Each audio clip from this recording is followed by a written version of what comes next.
Hey guys, tonight we drift into the olive dull glow of a Greek myth that barely made it past the footnotes, and yet somehow ends with a floating boat made of ivy, and a god quietly regretting his entire aesthetic.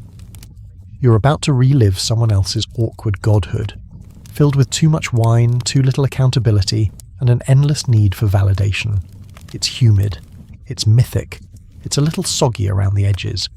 You start your night as a fetus with an identity crisis. You're Dionysus, or at least a prototype version of him, and no one's exactly sure where you came from. Some say your mum is Semele, a mortal woman who thought it would be cute to date the king of Olympus, Zeus himself. Other versions insist you're the son of Persephone, queen of the underworld, which gives your backstory a kind of seasonal depression vibe. But tonight we're going with Semele, because she's about to ask Zeus for something very stupid. So here you are in your mother's womb, lounging between slices of divine and mortal DNA like a smoothie that was left out too long. You don't really remember your early months, but that's fine, because they end explosively. Semele, probably not thinking clearly, which happens when you're dating a shape-shifting lightning god, asks Zeus to reveal his true form. Bad call. Divine forms aren't something mortals can really handle. Imagine trying to look directly into a nuclear power plant's heart while it recites poetry. It doesn't end well. So Zeus, bound by a divine pinky promise, flashes his full glory. Thunder, flames, a brief reminder of mortality. Your mother is instantly incinerated, which honestly happens more often in Greek myths than anyone should be comfortable with. But you're not cooked. Somehow, miraculously or tragically, your tiny half-god self is still alive. Barely. Zeus does what any panicked celestial father would do. He slices open his own thigh and stitches you into it like some surreal fanny pack of destiny. The ancient world had many coping mechanisms. This was one of the less discussed. 9 months later, give or take however long thigh gestation lasts, you're born again.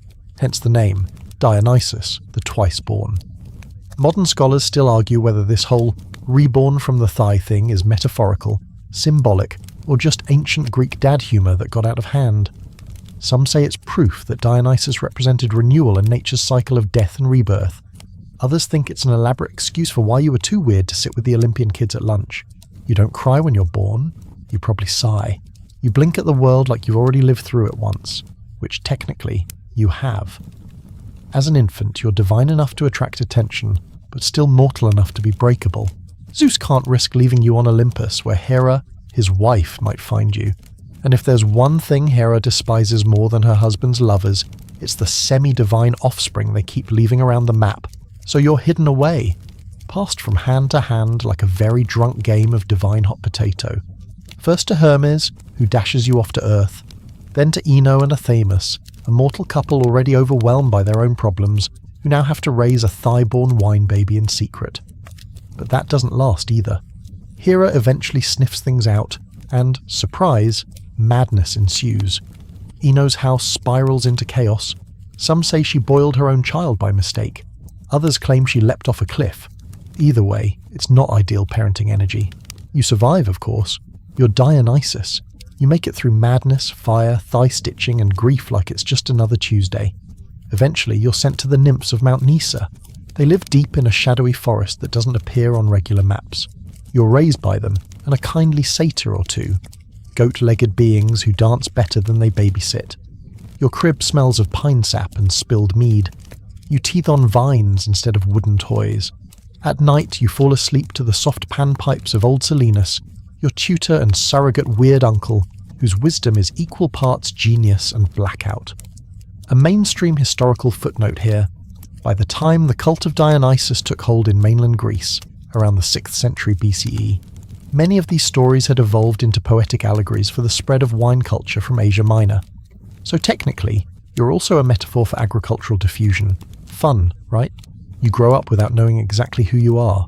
God, mortal, rejected son, future emotional crisis on a boat. What you do know is this. Something stirs in your blood. You feel it during storms. You hear it in drum beats that aren't there. You dream of vines that grow from your hands and fruit that ferments on contact. And then one night, you taste something. Grapes crushed in your fist, the juice dark and wild. You drink and the world goes sideways. Wine. You've invented it, or maybe remembered it. Either way, you're too young to legally do this, but you're also a god, so rules are more like light suggestions. You share your creation with your satyr friends. At first, they sip cautiously, then they start whooping and leaping and shedding layers. Before dawn, a tree's on fire, someone's missing a hoof, and a bear has somehow been invited. The chaos is electric. You laugh, then panic. You didn't mean for things to spiral. You just wanted something beautiful, something intoxicating, something that made sense. That's your first lesson. Wine doesn't always mean joy. It can mean frenzy. It can mean forgetting. It can mean 100 voices shouting and no one listening. You're not ready to be a god. But nobody asked you. Instead, you're crowned. The nymphs weave you a little vine circlet and call you our dear one, which in Greek sounds a lot like Dionysus. And so, the name sticks, and so does the pressure. You sleep that night under a sky that hums. Your dreams are sticky with honey and blood and laughter you don't quite trust. You've been born. Again. But you haven't begun. Not really. That comes later. That comes when you start walking. That comes when you leave the forest. That comes when you realize that being the god of wine also means being the god of what people become when they lose themselves. And that, little twice-born, is a story worth drifting into. Section 2. You don't learn how to walk so much as you lurch through vines like they owe you something. Your baby steps are half tripping, half swaggering, which fits the vibe you'll carry for the rest of eternity. You are Dionysus, child of thunder and ash, and you will eventually be both worshipped and kicked out of places for your behaviour. But for now, you're just trying to figure out what toes are for. Let's be honest though, your upbringing is a bit piecemeal. You're raised by nymphs who get emotionally attached to leaves. Your godly tutor, Silenus, is half philosopher, half barnacle. He's usually either napping or inventing riddles that make people cry. His main teaching method is drunken koans like, "The best thing is not to be born, but failing that, drink until the stars forgive you." Inspirational? Sort of. Sleep depriving? Absolutely. Zeus doesn't drop by much. Maybe he's busy starting wars or shapeshifting into swans. Maybe he's just dodging child support. Either way, he leaves your education to improvisation, which is how you end up learning more about fermentation than arithmetic. You become obsessed with grapes. You chew them. You smear them on rocks. You leave bunches out to rot just to see what happens. Spoiler, what happens is wine. Again. Historians still argue whether the early Greek understanding of fermentation was mythologized through Dionysus' story, or whether Dionysus was made up entirely to explain why everyone started forgetting the second half of their banquets. Either way, you're now tethered to wine forever, and that's going to be your main emotional support beverage. You experiment, mixing wine with honey, figs, even seawater. Your goat-legged friends become your test audience, giving rave reviews like, "Tastes like a memory of thunder," or "Made me forget my name for a little while, but in a good way." But not everyone is thrilled. You may be adorable, but you're also disruptive. You attract strange animals.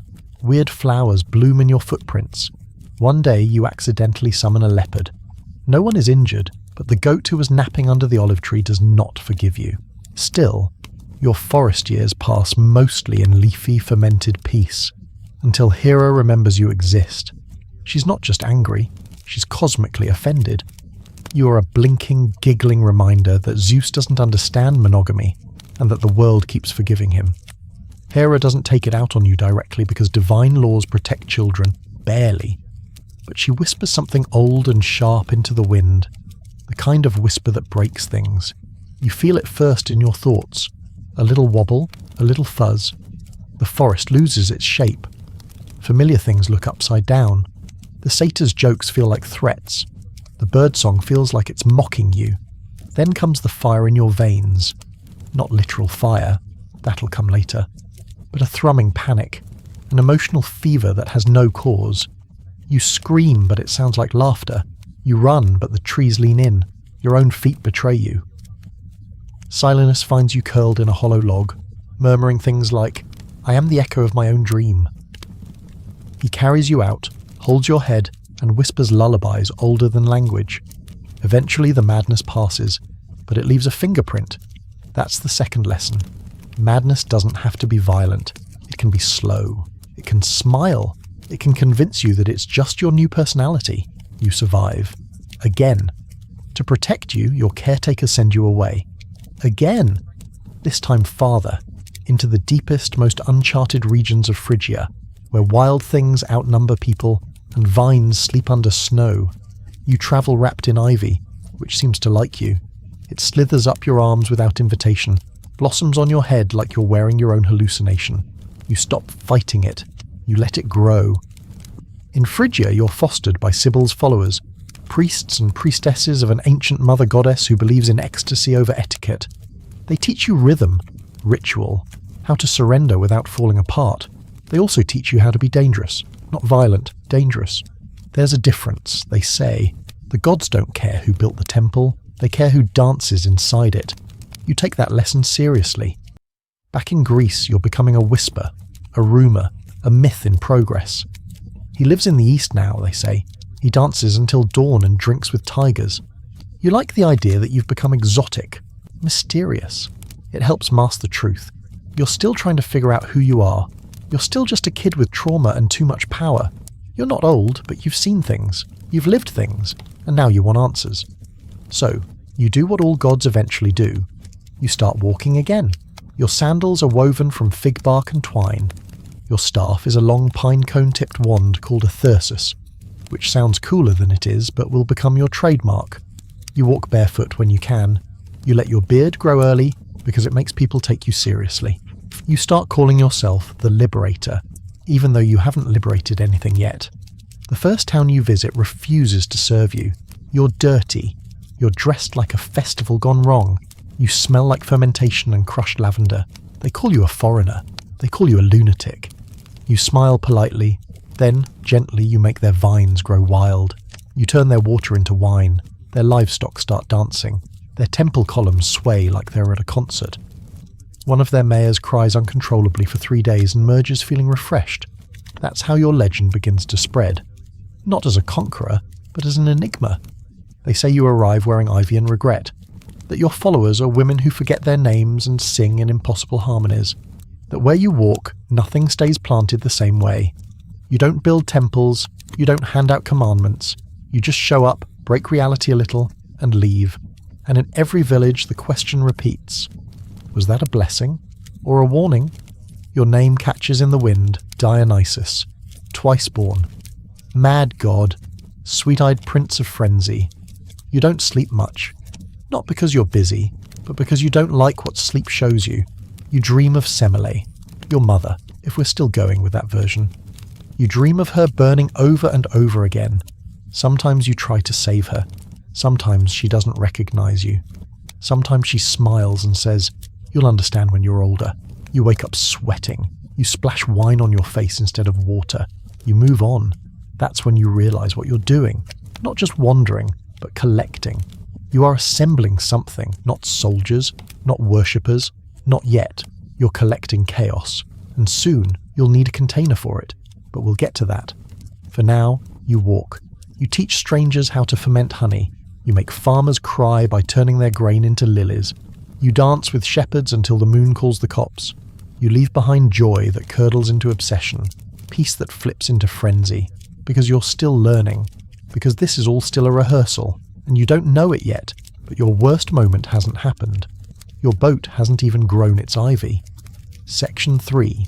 You're still walking. You've crossed the edges of what the locals call civilized. Behind you, towns echo with strange laughter and stronger wine. Ahead of you, Asia Minor opens like a scroll of uncategorized terrain.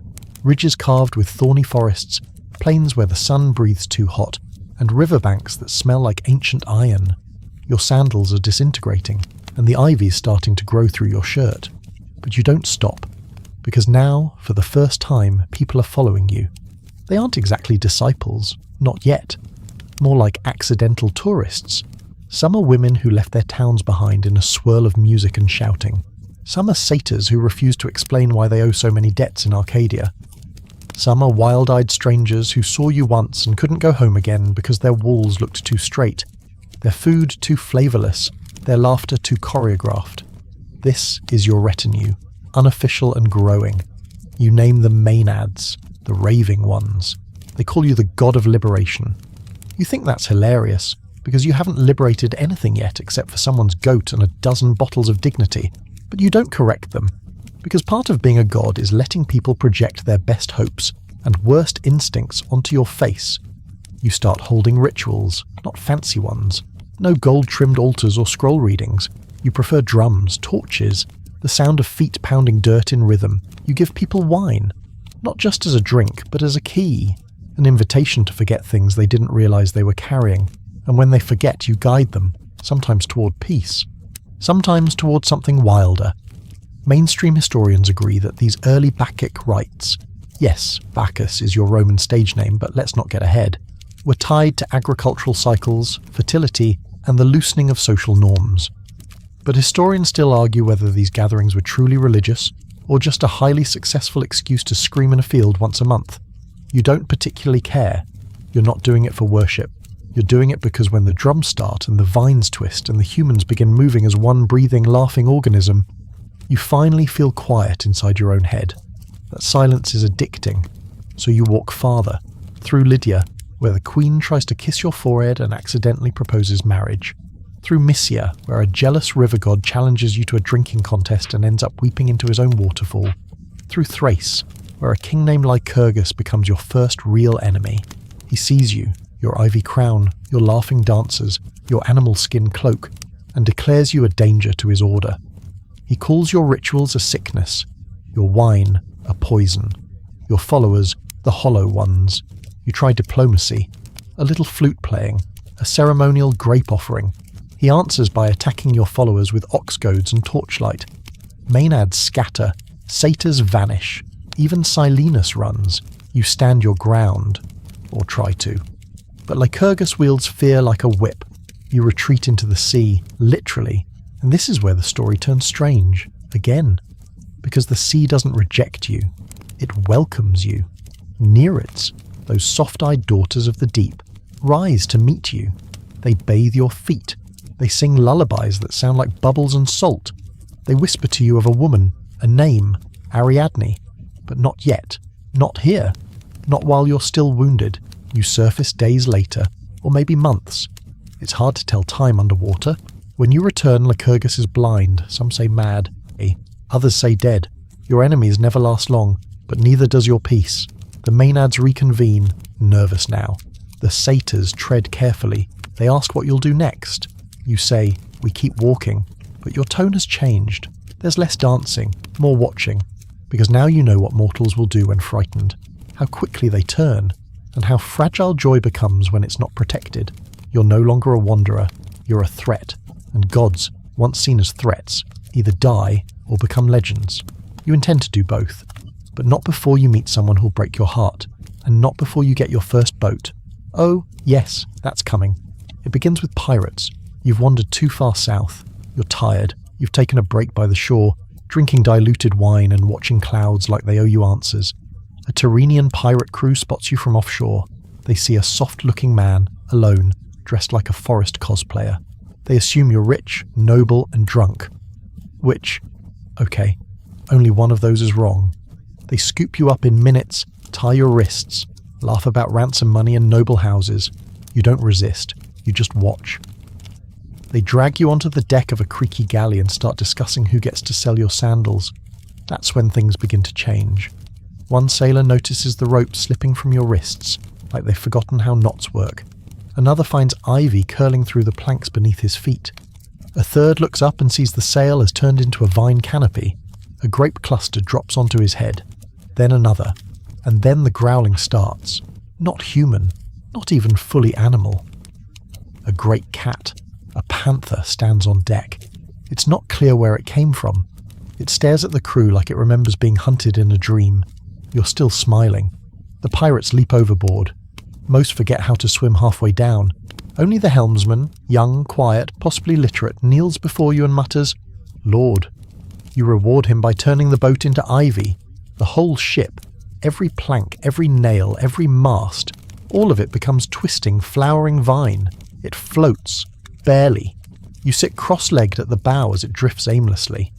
Regret creeps in, not for scaring the pirates, but for proving to yourself what you're capable of. That's the third lesson. Once you terrify someone, they never see you the same way again. Even if they survive. Even if they thank you. Your boat of ivy drifts toward Naxos. It smells like wine and sap.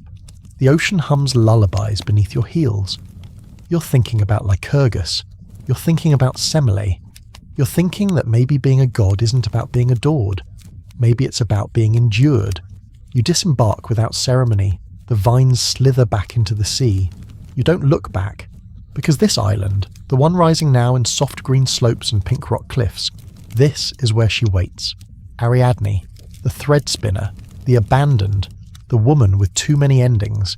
And soon your story will tangle with hers, but not yet.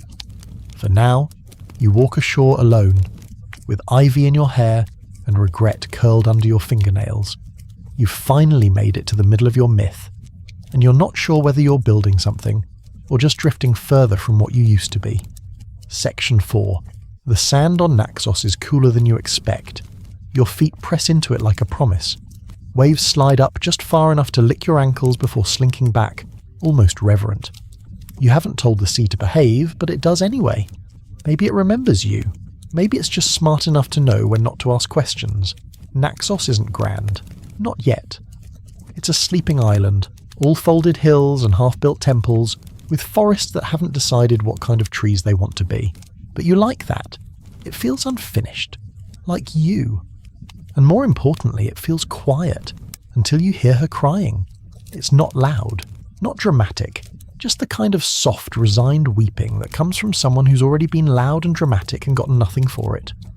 You follow the sound past scrub and fig trees until you find her curled under an olive branch that leans too far over the edge of a cliff. Ariadne. You don't know her yet, not really. You know her name, whispered by sea nymphs. You know her story, Princess of Crete, thread giver, the one who handed Theseus the labyrinth's secret like it was a folded napkin, and then got left behind like yesterday's myth. She looks like someone trying not to remember how to hope. Her dress is torn. Her eyes are hollow from scanning the horizon too many times. One sandal is missing. The other is on the wrong foot. You say her name softly. She flinches. Go away, she mumbles, unless you're a dream. In which case, get it over with. You sit. Not close. Just near enough that she knows you're real.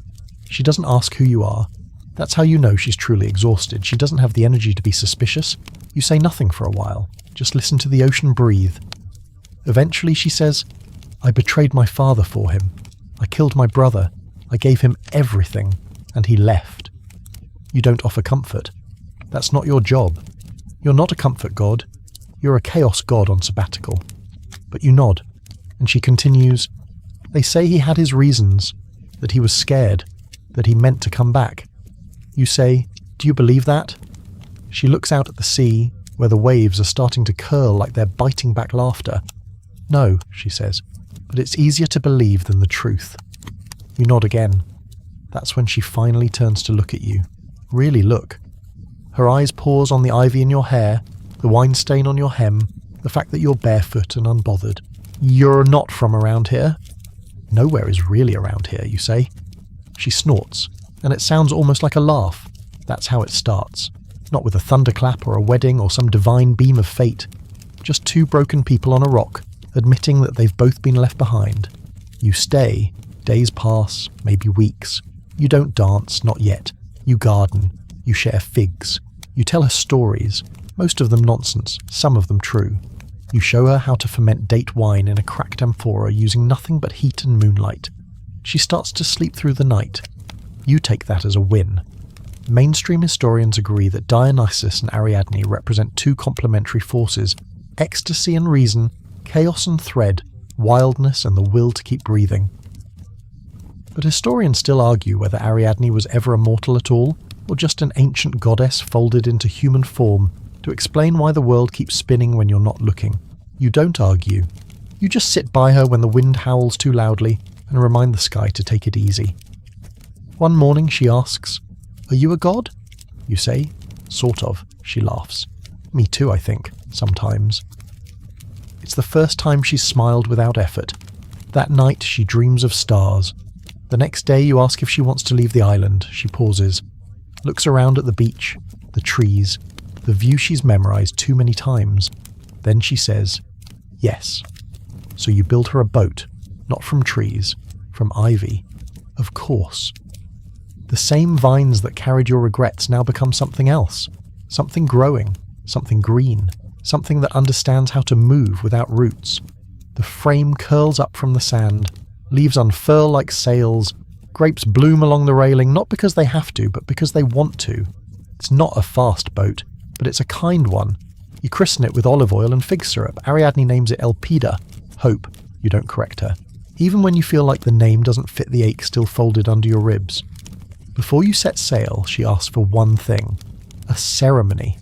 Not a wedding, not yet, just something to make the gods notice. So you gather wood and bone. You find a flat stone, you call down stars and they actually listen. You crown her with myrtle, you let her crown you back. You don't kiss, not in the way stories expect, but your hands touch, and that's enough to make the world tilt slightly softer. The boat departs. The sea parts like it's holding its breath.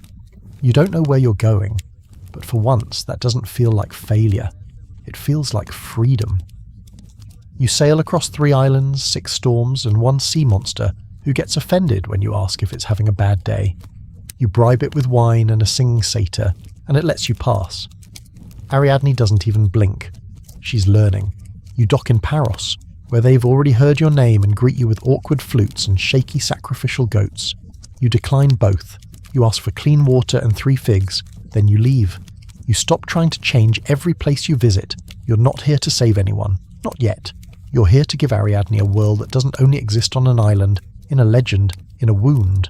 And slowly, the world starts to change you too.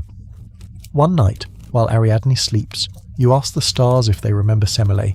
You don't get an answer, but you dream of her, standing on the edge of Olympus smiling at something you can't see. You wake up crying. Ariadne doesn't ask why. She just holds your hand until the wind returns. This is the 4th lesson. Sometimes the gods give you exactly what you need, right before they take it back. But not yet. For now the sea is gentle, the stars are kind, and your boat of ivy carries both of you forward, not toward answers, just toward what comes next. Section 5. You should have known it couldn't last. You're halfway across the Aegean on a boat made of ivy and hope, literally in this case, and even the sea seems charmed. Birds rest on your rigging, dolphins leap beside you like backup dancers. Ariadne hums lullabies without realizing it, and you, for once, almost start to believe you're not cursed, which is usually when fate shows up with a reminder. It happens just before dawn near Lemnos. The wind turns cold, the sea flatter than it should be. Ariadne sleeps beside you on a pile of blankets that still smell faintly like Naxos figs. You watch the sky shift from navy to bruise-coloured, then hear it. A whisper, not words, just a suggestion. She must go. You pretend not to hear it, adjust the sail, pour a sip of wine for the horizon. But the air tightens. Your stomach flips, not with seasickness, but with recognition. This isn't fate speaking, it's Olympus. They've noticed you again. You've grown too bold, too visible, too happy, and that apparently is a problem. See, Olympus doesn't love joy, not sustainable joy. Chaos? Sure. Temporary rapture? Absolutely. But quiet happiness that doesn't depend on someone grovelling? That's a threat, especially from someone like you. So when Ariadne wakes up that morning and sees the island ahead, tall cliffs, pearl-white sand, a cove that glimmers like a secret, she smiles and says, "Let's stop here." You nod. But something in your chest breaks a little, because you already know this is the place where you lose her. Historians still argue whether Dionysus left Ariadne willingly, whether he was forced to by divine command, or whether Ariadne herself chose to stay behind, tired of the gods, tired of motion, tired of trying to build something from ivy. The myths twist it every which way. In one, she's abandoned. In another, she's taken by Artemis. In a third, she ascends. You don't get to pick the version. You just dock the boat and help her off, pretending not to notice the silence in the trees. You explore the island together, pick berries, follow a stream that burbles too loudly, pretend the air doesn't smell like warning. Then, while she bathes in a rock pool, you step away, just for a moment, to scream at the sky. Not out loud. You've learned not to give Olympus the satisfaction, but inside, your whole being trembles with rage. They took your mother, They sent Lycurgus. Now they want her. You consider fighting for half a second. But that's the trap, isn't it? If you defy Olympus, you lose everything. If you obey, you still lose. It's all just a matter of degree. So you do what you've always done. You walk the thin line between obedience and defiance. You kiss Ariadne one last time. Whisper something she doesn't quite hear. Leave a crown on her head, a simple circlet of ivy, myrtle, and gold. Then you vanish. Not elegantly, just quietly. When she wakes up, you're gone. The boat is gone too. And in some versions of the myth, she dies of heartbreak. But you don't believe that. You refuse to, because days later, you see her among the stars. Truly, you're camped in a vineyard near Corinth, pretending to be mortal for the sake of free food and less fanfare. The air is thick with fermenting grapes and unresolved tension, and then it happens. The sky splits. Not with lightning, but with light. A new constellation blooms overhead. A crown of stars arched like a question mark with its answer just out of reach. Ariadne's crown. You smile for the first time in a week. Maybe it was Artemis. Maybe it was Zeus feeling guilty in the only way he knows how, by elevating someone after ruining them. Or maybe, just maybe, it was you. The part of you that the gods can't control. The part that plants ivy in wood and turns pirate ships into floating regrets. The part that refuses to let joy rot. You toast the stars. Tell the vineyard they're welcome for the extra rain that falls that night, and start walking again. Because now, you're alone. Again. But this time, it's different. You're not just a wanderer with no home. You're a god who's been loved, and that changes things. You arrive in Athens half drunk and fully unshaven, and the guards don't know what to do with you. You look like someone who could bless a field or burn it, depending on your mood. They let you in. Athens is everything Naxos wasn't. Angular, organised, suspicious of anything not on a scroll. You hate it immediately, but you stay. Because the people here are tense, afraid of their own laughter, desperate for something to loosen their shoulders and remind them their bones aren't made of marble. You offer them wine, not just any wine, your wine. You hold a gathering, not a ritual, not yet, just a party. Music, figs, fermented honey, and a game where you try to describe your worst heartbreak using only goat noises. You win, obviously. People come, at first, cautiously, then in waves. The city starts whispering about the stranger who makes you forget your taxes and your timeline, who brings dreams and dancing and leaves you with a hangover that feels suspiciously like personal growth. You don't demand worship. You invite joy. And people follow. Again, some call you a cult leader. Others call you salvation. You just keep pouring. Because this is how it starts. Again. A new branch of the vine, curling upward. Historians still argue whether Dionysian cults were liberating spiritual experiences or barely controlled chaos machines. Whether they uplifted the marginalized, women, foreigners, the poor, or simply gave people an excuse to misbehave in mythological cosplay. You've never read a scroll that explained ecstasy correctly, but you do know this. In every city you visit, people remember what it feels like to move without shame, to howl a little, to lose time and find yourself, and you keep going. Not to forget Ariadne, but because of her, you're not just a god of wine anymore, you're the god of letting go, of memory that hurts and helps, of ivy that clings and climbs.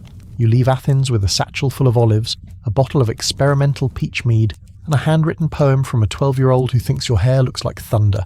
You head north, the road bends, your story does too, because something's stirring in Thrace again. A new king, new laws, old fears. But for now, you walk, each step heavier than before, each vineyard you pass growing just a little faster in your wake. Section 6. You reach Thrace under a blood-orange sky, the kind that looks like it's been bruised by too many stories. The hills rise like sleeping giants, blanketed in pine and the silence of people trying too hard not to feel. You've been here before. Once, when you were still half human and all doubt. The land hasn't forgotten you, but the king has. Pentheus. He's new, young, all jawline and law books, raised on structure and repressed dreams. He's the kind of ruler who writes decrees in triplicate and believes if you just squint hard enough, chaos will fold itself into neat columns. You? Your chaos in sandals. It was always going to be a problem. You arrive in Thebes barefoot as usual, with wine on your breath and a crown of vine leaves so aggressively green it makes the guards suspicious. They ask your name. You say, "I'm the reason your sheep dance at midnight." They don't get it. But they let you in. At first you keep a low profile, just another god-shaped wanderer among the marketplace buzz and goat carts. You pass a potter shaping a vase with his elbows because it's more spiritual, and you nod in approval. You toss figs to children. You pour wine into fountains when no one's looking. Thebes responds slowly, but respond it does. Women start dreaming of tigers. Men start humming songs they don't remember learning. The city smells faintly of time and defiance. Something old stirs in the soil.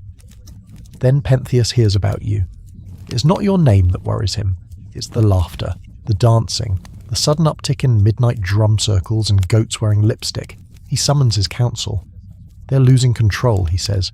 We are a city of law. Someone points out that happiness isn't technically illegal. Pentheus glares. He declares you a threat. You haven't even thrown a proper party yet. That changes the next night. You climb Mount Cithaeron, not to hide, but to prepare. You call out to the women of Thebes, not with words, but with longing. The kind that's buried in the spine, the kind they've been trained to ignore. They come, in twos and threes, barefoot, eyes wide. They leave behind husbands, laundry expectations. They bring tambourines and fear and stories they've never said out loud. You welcome them. No judgment. Just firelight and rhythm and that particular kind of wine that opens your throat like a song. They become maenads. You're women. You're wild ones. They don't ask for permission. They just remember what freedom tastes like. Historians still argue whether maenad rituals were religious ecstasy or carefully orchestrated social release valves.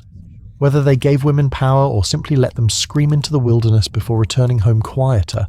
You know the truth. They didn't scream instead of being women. They screamed because being women had never given them permission before. Pentheus panics. He sends spies up the mountain. They come back transformed, or don't come back at all. The rumours spread like spilled oil. Naked women ripping trees from the ground, dancers eating wild animals raw, a flute solo so intense it caused a landslide. Only some of it is true. You don't bother correcting the details. Pentheus decides to see for himself. He doesn't come in armour. He comes disguised as a woman. It's your idea, actually. You appear to him in a dream, soft-voiced, persuasive. Suggest he'll only truly understand your threat if he views it from within, that to conquer madness he must wear it like a dress. He listens. That's the thing about tyrants. They're always one ego stroke away from self-sabotage. You help him dress. He looks ridiculous. The robe doesn't fit. The wig is crooked. His legs are too stiff to pass. But he believes it. Just enough. You lead him up the mountain. The air grows heavy. The drums are louder now. The maenads see him. At first they accept him. One even offers him berries. He's tense, unsure whether this is seduction or threat. Probably both. Then he slips. He makes a joke. Cruel. Flippant. Something about animals in cages. And the air changes. The women circle. Not angry. Just awake. They see him. Not as a woman. Not as one of them. But as a man pretending. As someone who came not to understand, but to spy. They don't wait for your command. You step back. This is their moment. And what happens next? Well, it depends on the version. Some say they tore him apart. Some say his own mother Agave led the charge, believing he was a lion until it was too late. Others claim he was only humiliated, stripped of his pride and left to wander the streets in shame. You just watched. This wasn't revenge. It was inevitability. The city mourns. Sort of. Without Pentheus, Thebes breathes easier.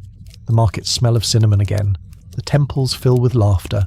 Someone builds a statue of you out of grapevines and melted spoons.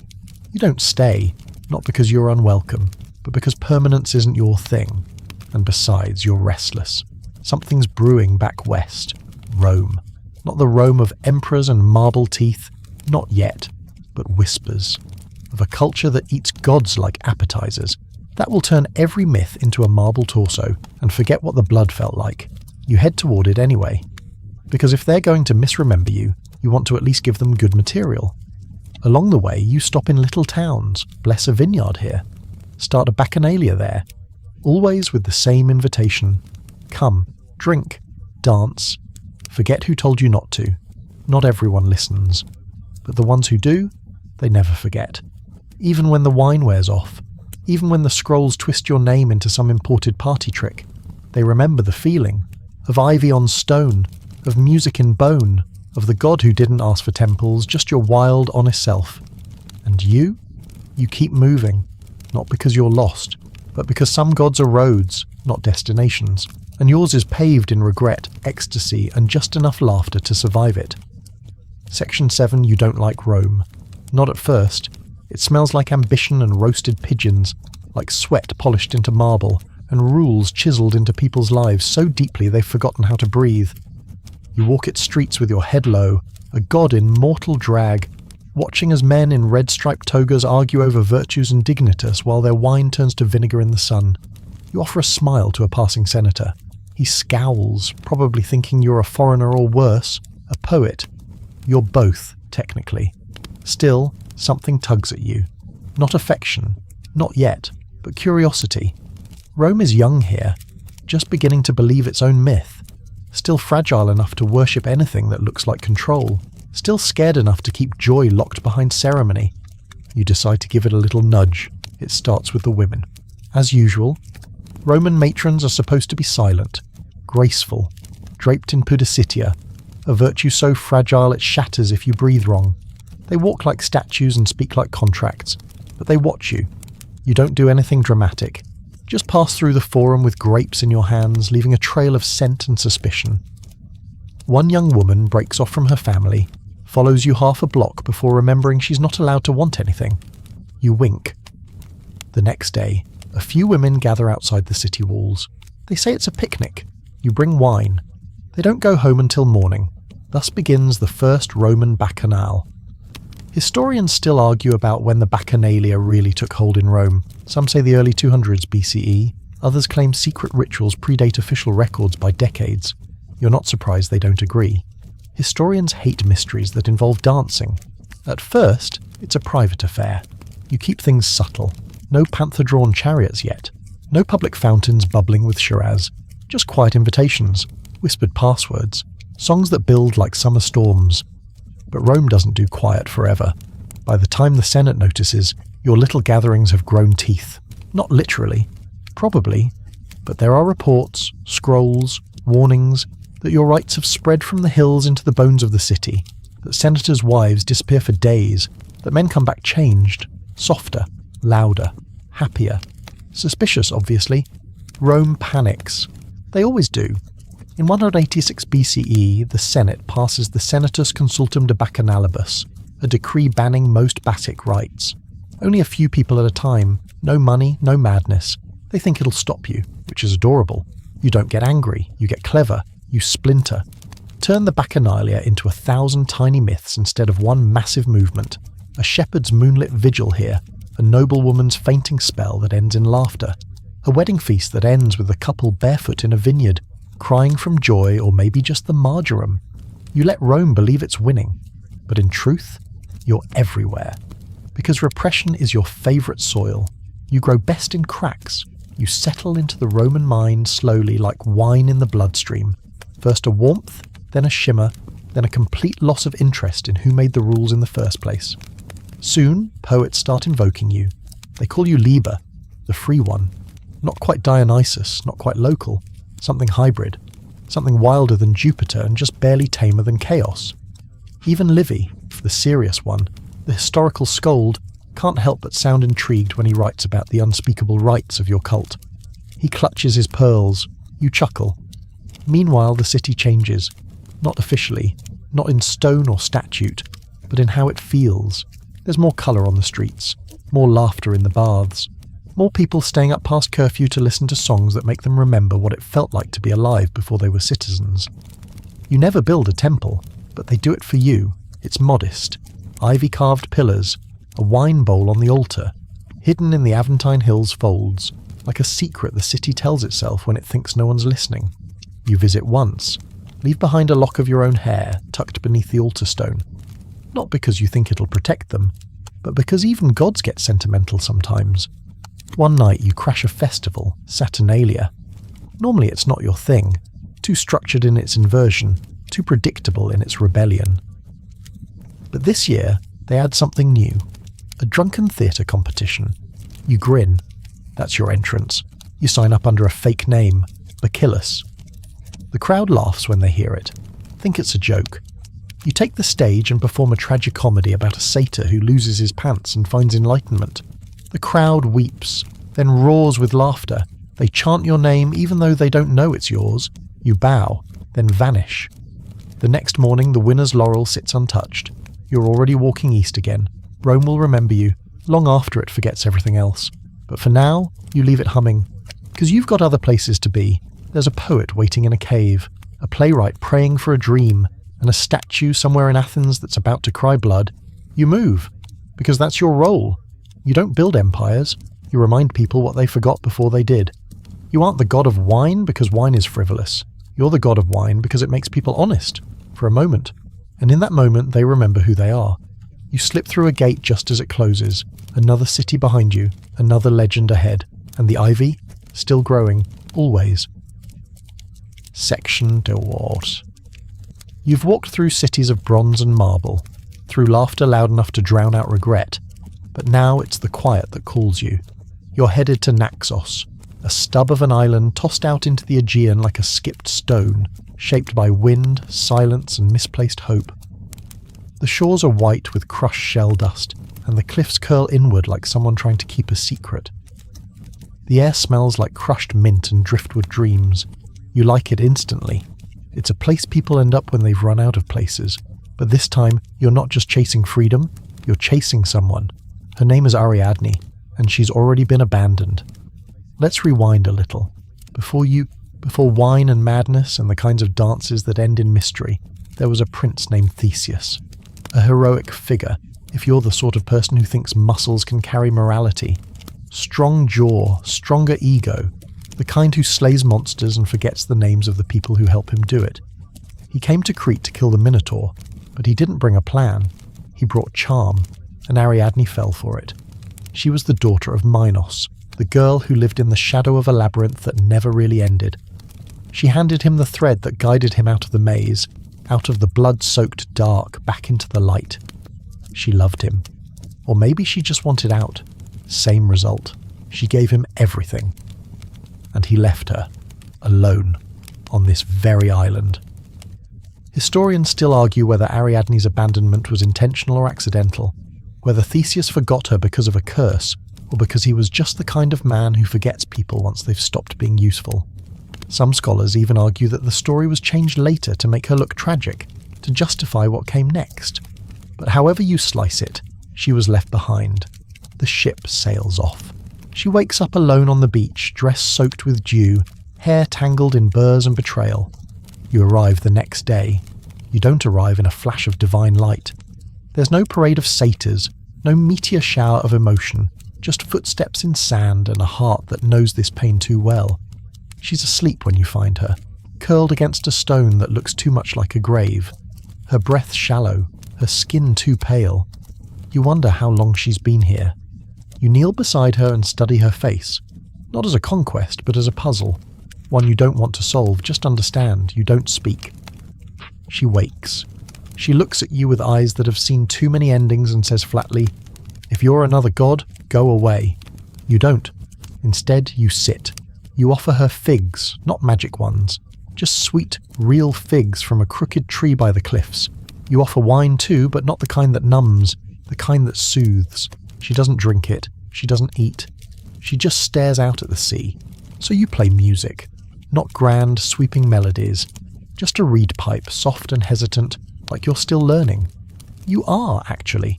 You've never had to earn someone before. You've inspired thousands, seduced hundreds. But this? Sitting beside someone who owes you nothing? New territory. She ignores you. For 3 days. You don't mind. On the 4th day, she eats a fig. On the 5th, she asks your name. You tell her the truth. Dionysus. She squints. Is that supposed to mean something? You smile. It will. Day by day, her silence breaks. Not like glass, too sudden. Like thawing. She begins to talk, but not about Theseus. About Crete. About the way the labyrinth hummed at night. About how the priests wore perfume that smelled like morning. She tells you she once wanted to be a sculptor, but was told that women weren't meant for marble. Too heavy, too dangerous. You hand her a stone and a knife. She carves a bird with broken wings. You keep it. One morning, she laughs. It's small and sharp and sounds like it surprises even her. You don't say anything. You just play the pipe again. You don't ask for love. You offer it. Not as something you expect back, but as something already hers. One night, when the moon is so low it could kiss the sea, she places her hand on your cheek and says, "Stay." So you do. You stay for weeks, maybe months. Time begins to warp. Together, you turn Naxos into something new. She teaches you how to slow down, how to listen without rearranging the story. You teach her how to coax laughter from firelight, how to let vines curl around a home instead of tearing it down.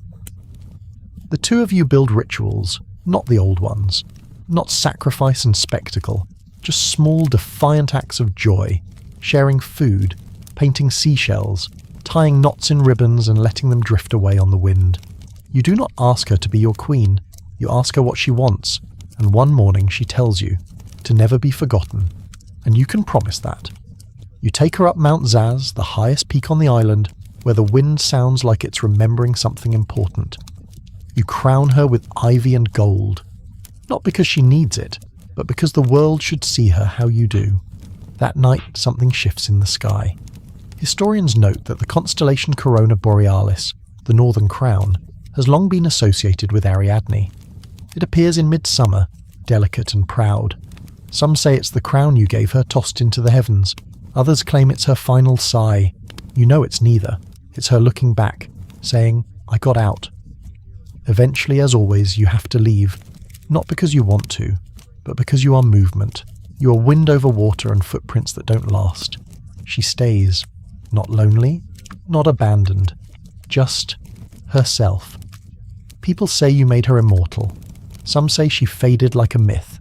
Some claim she became a goddess in her own right. All of them are true, and none of them are. Because Ariadne doesn't become part of your myth. You become part of hers. You leave behind her crown, a strand of hair, a song that only plays when the tide is low enough. She never says goodbye. You don't either, but you both know. You look back only once from the edge of the sea as a boat shaped like a question mark waits to carry you onward. She's watching, not waving, just making sure you go. You do, but she never leaves you. Not really. You find pieces of her in every woman who dares rewrite her ending, in every village where girls are taught to carve stone and demand more, in every song that sounds sad until the last note, when it isn't. You sail west again, but not in a straight line. There's a little detour. You heard about a village that sings its prayers to grapevines, and someone left a statue of you with its eyes scratched out, either in protest or worship. Hard to say. Either way, you're curious. Besides, Ariadne would have wanted you to check it out. She liked odd little places, and gods who kept their promises, even the ones they never said out loud. Section 9. The sea rises under you like it's breathing. You've left Ariadne, but her presence clings to your skin like salt. You sail with a quiet heart and a ship that knows when not to ask questions. The sails are stitched from wind, the ropes are soaked in regret. There's no crew, just you, and the soft shuffling noise of destiny changing its mind again. The island that comes next isn't marked on maps. It isn't one of the flashy ones with temples and tragedy and enough amphorae to drown a poet. No, this one's quiet. Low hills, scrubby olive trees, and a village where the goats look at you like they've heard of you and aren't impressed. Still, there's something off. You step onto the rocky shore, and the first thing you hear is music. But not lyres or flutes or drums. No, this music is different. It's voices. It's human voices, singing, humming, chanting in long, low threads of sound. Not words exactly, just vibrations like bees droning inside a jar. You walk into the village and stop, because they're singing to vines, literally. Rows of grapevines line the fields, thick and twisting, their roots tangled like sleeping snakes. And every few feet someone, an old woman, a child, a bearded man who looks like he wrestled a thunderstorm last Tuesday, is singing to the plants. Slow, careful sounds, repeated over and over like lullabies for fruit. You blink. "Welcome," someone says, and a woman steps out from behind a fig tree. She's wearing a robe made of stitched-together wine-stained linen. Her hair is bound in ivy. Her eyes are the exact colour of disappointment when it cools into wisdom. "You're late," she says. You raise a brow. "Have we met?" "No," she says, "but we've been expecting you for years." You follow her through the fields past rows of whispering grapevines. Every time someone sings, the leaves twitch. Not wind, something deeper, like they're listening. "What is this place?" you ask. She shrugs. Some call it the first vintage. Some say it's where the idea of wine began. Others say it's just a very lonely garden. It doesn't matter. What matters is what we do here. You wait. She stops in front of a vine so old it has a face. Wrinkled bark forms a nose, a mouth, deep eye sockets. Someone's woven a tiny crown of thorns around its top. "We remember you," the woman says softly, "even when you forget yourself." You reach out. The vine wraps a tendril around your finger. You feel, not power, not clarity, just a low pulse, like a heartbeat without urgency. It feels like home, like the time before the chaos, before Olympus, before the rituals and the songs and the masks people made of you. "Do you know why they sing?" she asks. You shake your head. "Because it's the only way the vines forgive us," she says. She explains then, once upon a time wine was a gift, a divine mistake, a liquid that made humans less afraid of the stars. But then people began to take, not ask, to rip instead of harvest, to press without patience. The vines began to die, the soil soured. So here, in this village, they sing, to remind the vines that they're loved, that not every hand that touches them is greedy. You sit with them. You hum, too. It's awkward at first. Your voice feels too big, too royal. But slowly you shrink it.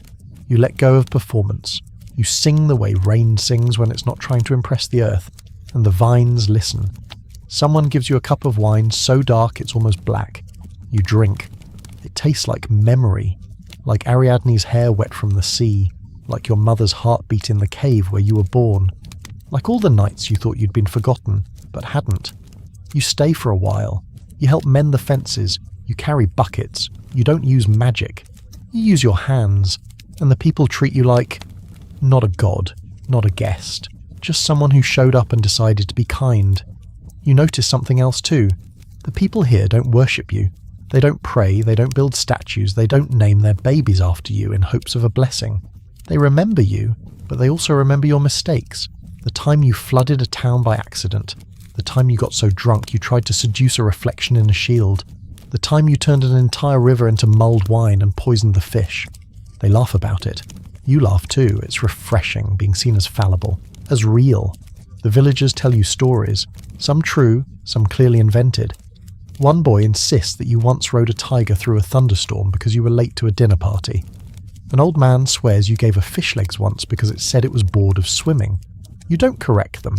You like this version of yourself. One evening they throw a festival. Not for you, just because the harvest came in well. There's music, dancing, food that tastes like time slowed down to flavour it properly. A girl no older than 10 asks if she can braid your hair. You sit on the ground, taller than everyone but humbled nonetheless, and let her work ivy into your curls. You look ridiculous. You've never felt more whole. But the quiet never lasts forever. One night you wake up before dawn, and the sky is wrong. The stars are too sharp, too many, like they're watching with narrowed eyes. You step outside and hear it, a low chant not from humans this time, but from the vines. They're singing back. You walk through the fields, barefoot, and everywhere you go, tendrils rise slightly like they're bowing. You reach the old vine with the face. It speaks, not in words, not in sound, but you know, it's time to move on. The woman finds you at sunrise. "You're leaving," she says. Not a question. You nod. You always do. There's no anger in her voice, just fact. She hands you a flask made of bark and sealed with wax. "Wine from the oldest root," she says, "for when you forget again." You press your forehead to hers, a silent thank you. You walk back to the shore. The boat is waiting. Still no crew, still no destination. You look back once. The vines wave, not literally, but you feel it. And then, you go. The sea's quieter now, and for the first time in centuries you hum to it.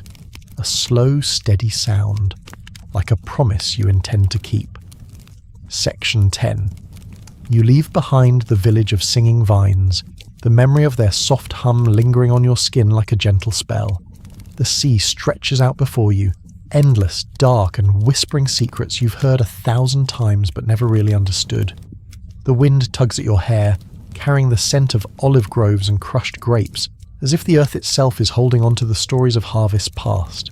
Your boat, modest and worn, drifts like a leaf on this vast liquid canvas, shaped from twisted olive branches and sea-worn wood, creaking softly with each wave. It's not the grand vessel of myth or the majestic ship of the gods. It's simple, humble, and perfectly suited for a god who has grown tired of spectacle.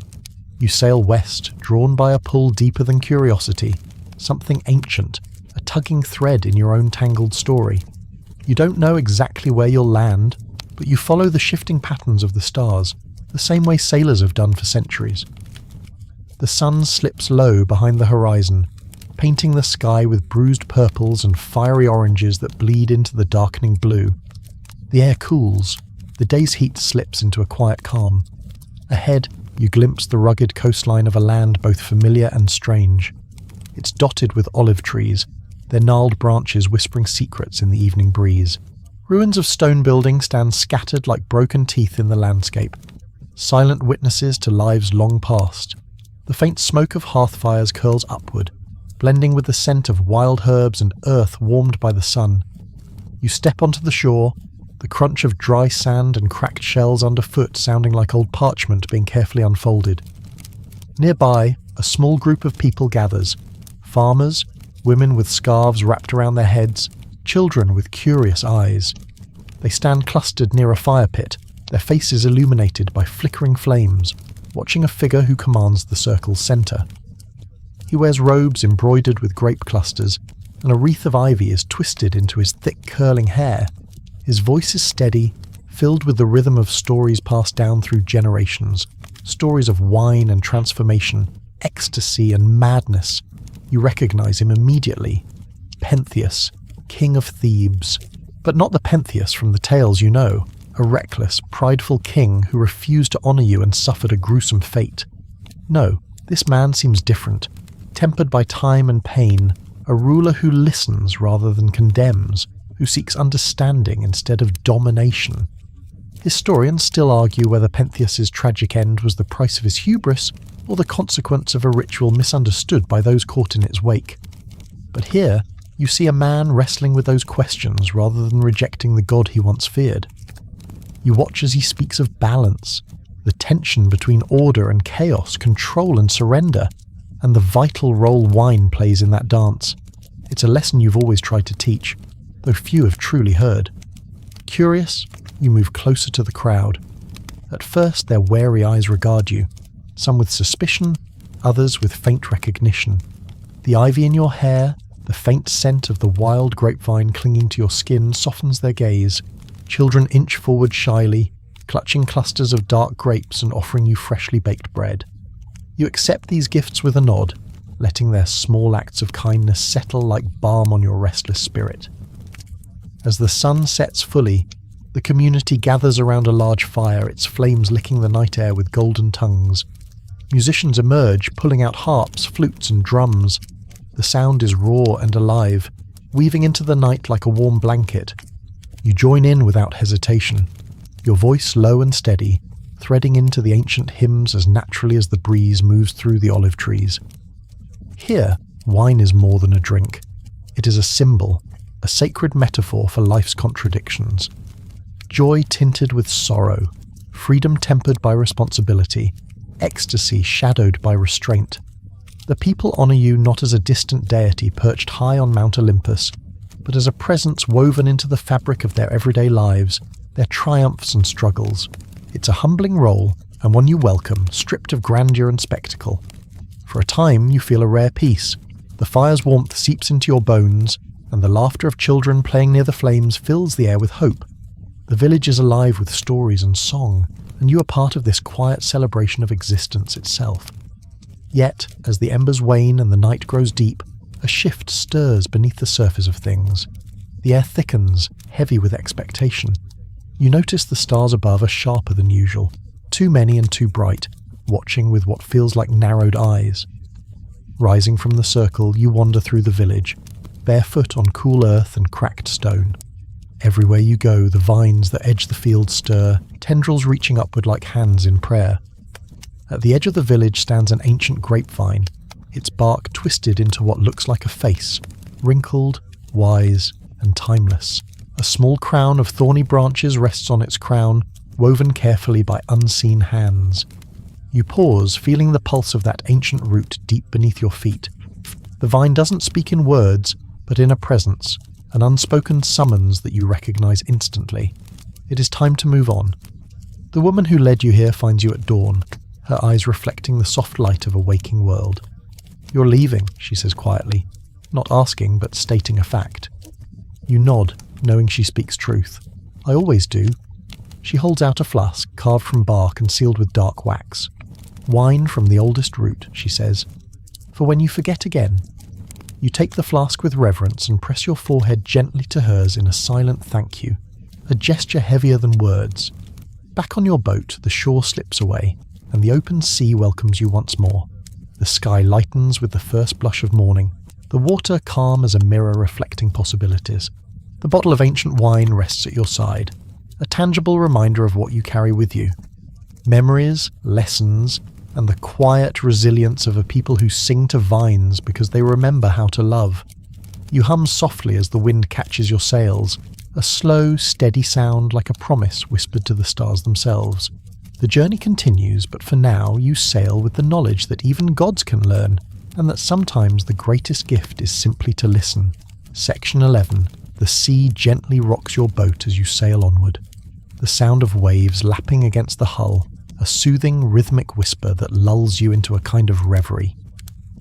The flask of ancient wine rests at your side, a heavy and mysterious weight that feels less like a burden and more like a secret kept close.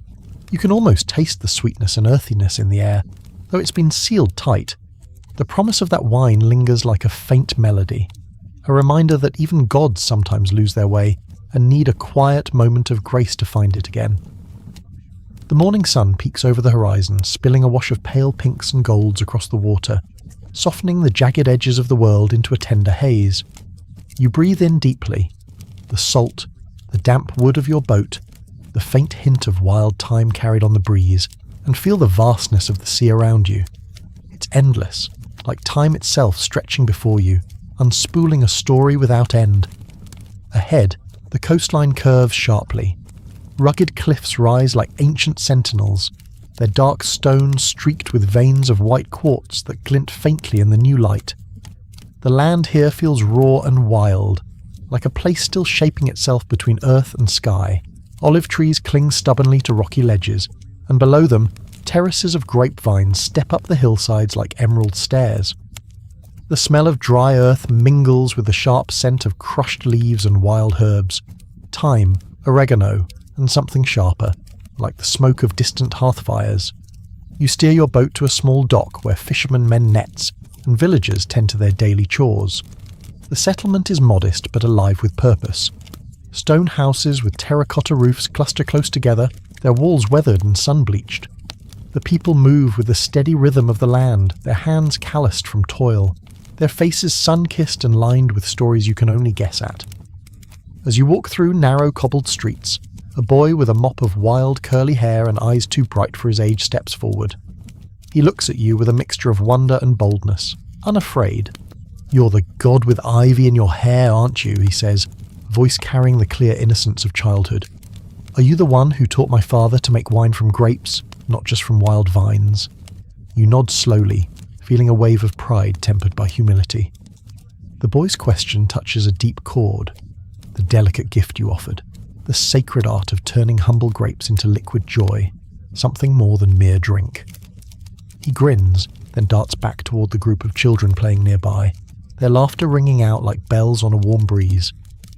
Around you, villagers begin to gather, curious but cautious. Their eyes flicker between the ivy crown on your head and the way you carry yourself, not as a distant, thunderous god, but as someone familiar, almost a friend. They ask questions, soft, tentative at first, about the origins of wine, about its power to bring both delight and madness, about the rituals that surround it. You answer with stories, weaving together strands from your own long history with the myths they know. You speak of the grapevine's journey from wild tendrils to cultivated rose, of the balance between celebration and restraint, of the thin line where joy slips into frenzy. You tell them that wine is not just a drink, it is a symbol of life's contradictions, a liquid bridge between the mortal and the divine. Historians still argue whether Dionysian worship, spread through peaceful cultural exchange or tumultuous upheaval, a clash of beliefs and borders. But standing here among these people, you see something more intimate. You see how wine and ritual weave into the fabric of everyday life, connecting hands that plant and harvest with lips that taste and hearts that celebrate. It's a thread that binds earth to spirit, past to present, God to mortal. As evening falls, the village prepares a feast beneath a sky crowded with stars, each one winking down like a silent witness to the unfolding scene. The air fills with a rich aroma of roasted lamb, honey glazed and spiced with cinnamon and cloves, mingling with the sharp tang of fresh bread and crushed olives. Musicians gather, their fingers dancing over harps and flutes, the steady pulse of drums setting a heartbeat for the night. You join in the revelry, moving with the fluid grace of a dancer who knows the sacred rhythms that bind the world. Your voice blends with theirs in song, low and warm, rising and falling like the waves that brought you here. Around you, faces glow in firelight, eyes shining with laughter and a touch of reverence. For once, you're not a distant figure to be worshipped or feared, but a participant in a community, a living thread woven into a tapestry of shared stories and shared joy. Children dart between legs, their feet bare and quick, their laughter light and contagious. Women pass cups of wine, their smiles gentle, eyes reflecting the flickering flames. Men raise their voices in chorus, the sound rising like smoke into the night air. You feel it all, the connection, the fleeting beauty of this moment when the divine and the human touch fingertips, and know something sacred. But beneath the laughter, beneath the music, you sense a restlessness stirring, the same old whisper that has followed you like a shadow. The journey you embarked upon is far from over. The sea calls again, its patient tides promising new adventures and old mysteries yet to unfold. As the fire's glow softens and the feast winds down, you find yourself walking the village's edge, barefoot on the cool earth and scattered stones. The vines that border the fields sway in the night breeze, their tendrils reaching upward like hands seeking the sky.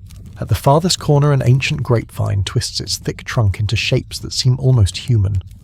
Wrinkles and knots forming the semblance of a face weathered by time. You pause, feeling the steady pulse of life deep within its roots, a heartbeat older than the village itself. The vine does not speak with words, but its presence is a summons, a reminder that you must continue, that the story is still unfolding. At dawn, a woman who led you here earlier appears silently at your side, her eyes reflecting the pale light of morning.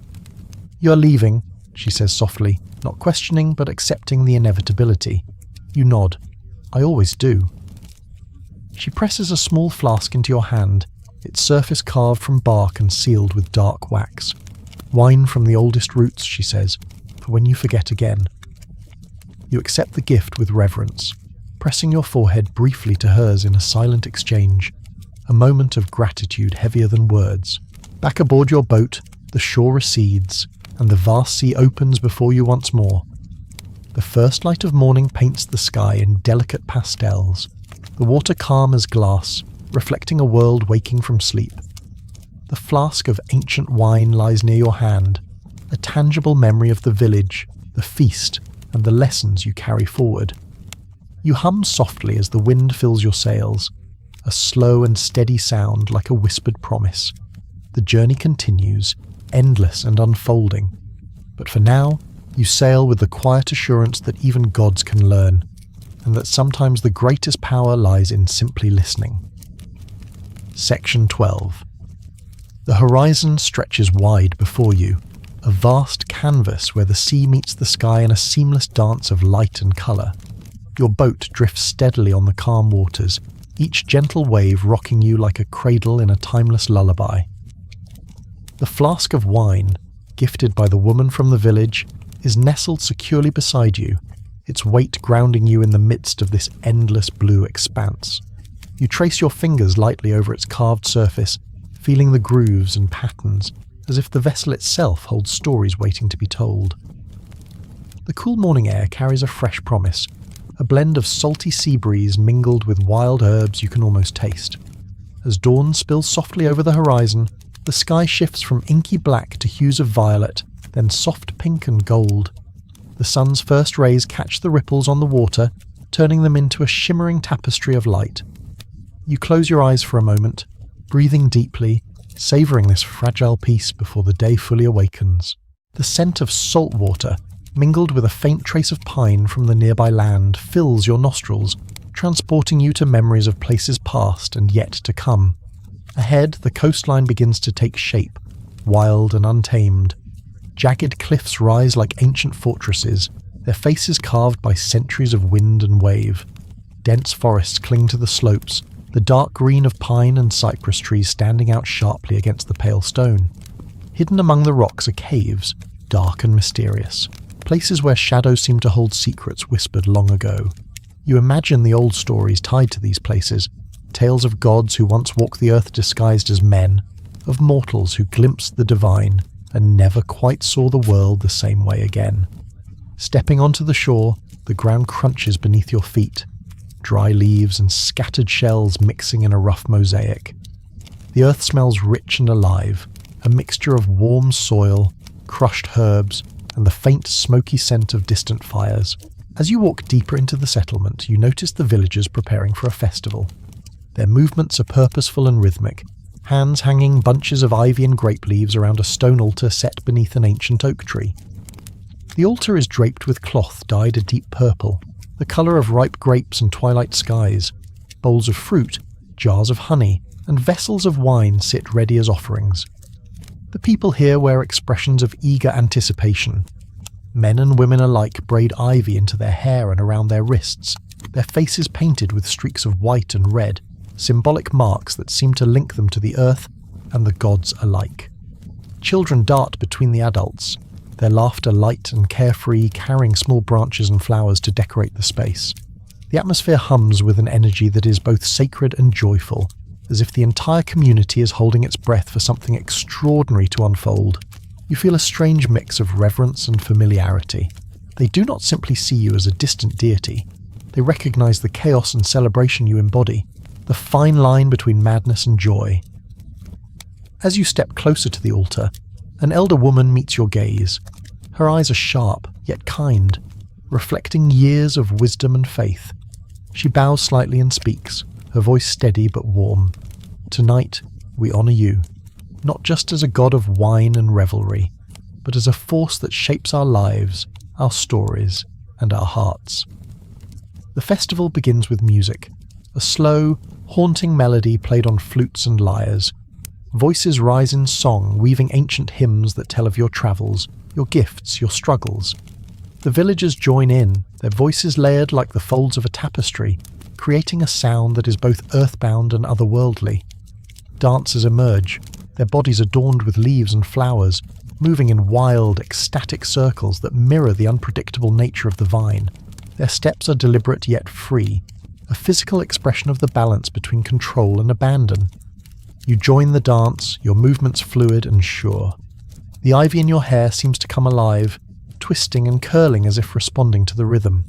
Around you, the firelight flickers, casting shadows that leap and sway like spirits freed from the underworld. The air is thick with the scent of roasted lamb, honey, and spiced wine. The mingling aromas seem to bind the night together, intoxicating and comforting all at once. Laughter bubbles up like a spring, spontaneous and unrestrained. Stories are exchanged, some funny, some dark, all carrying the weight of generations. You listen as the villagers recount tales of past festivals, of battles fought and won, of love found and lost. Historians still debate whether these Dionysian rituals were purely religious ceremonies, or if they served deeper social purposes, challenging authority, redistributing power, and allowing suppressed desires to surface safely. Standing here among these people, you sense the truth in both.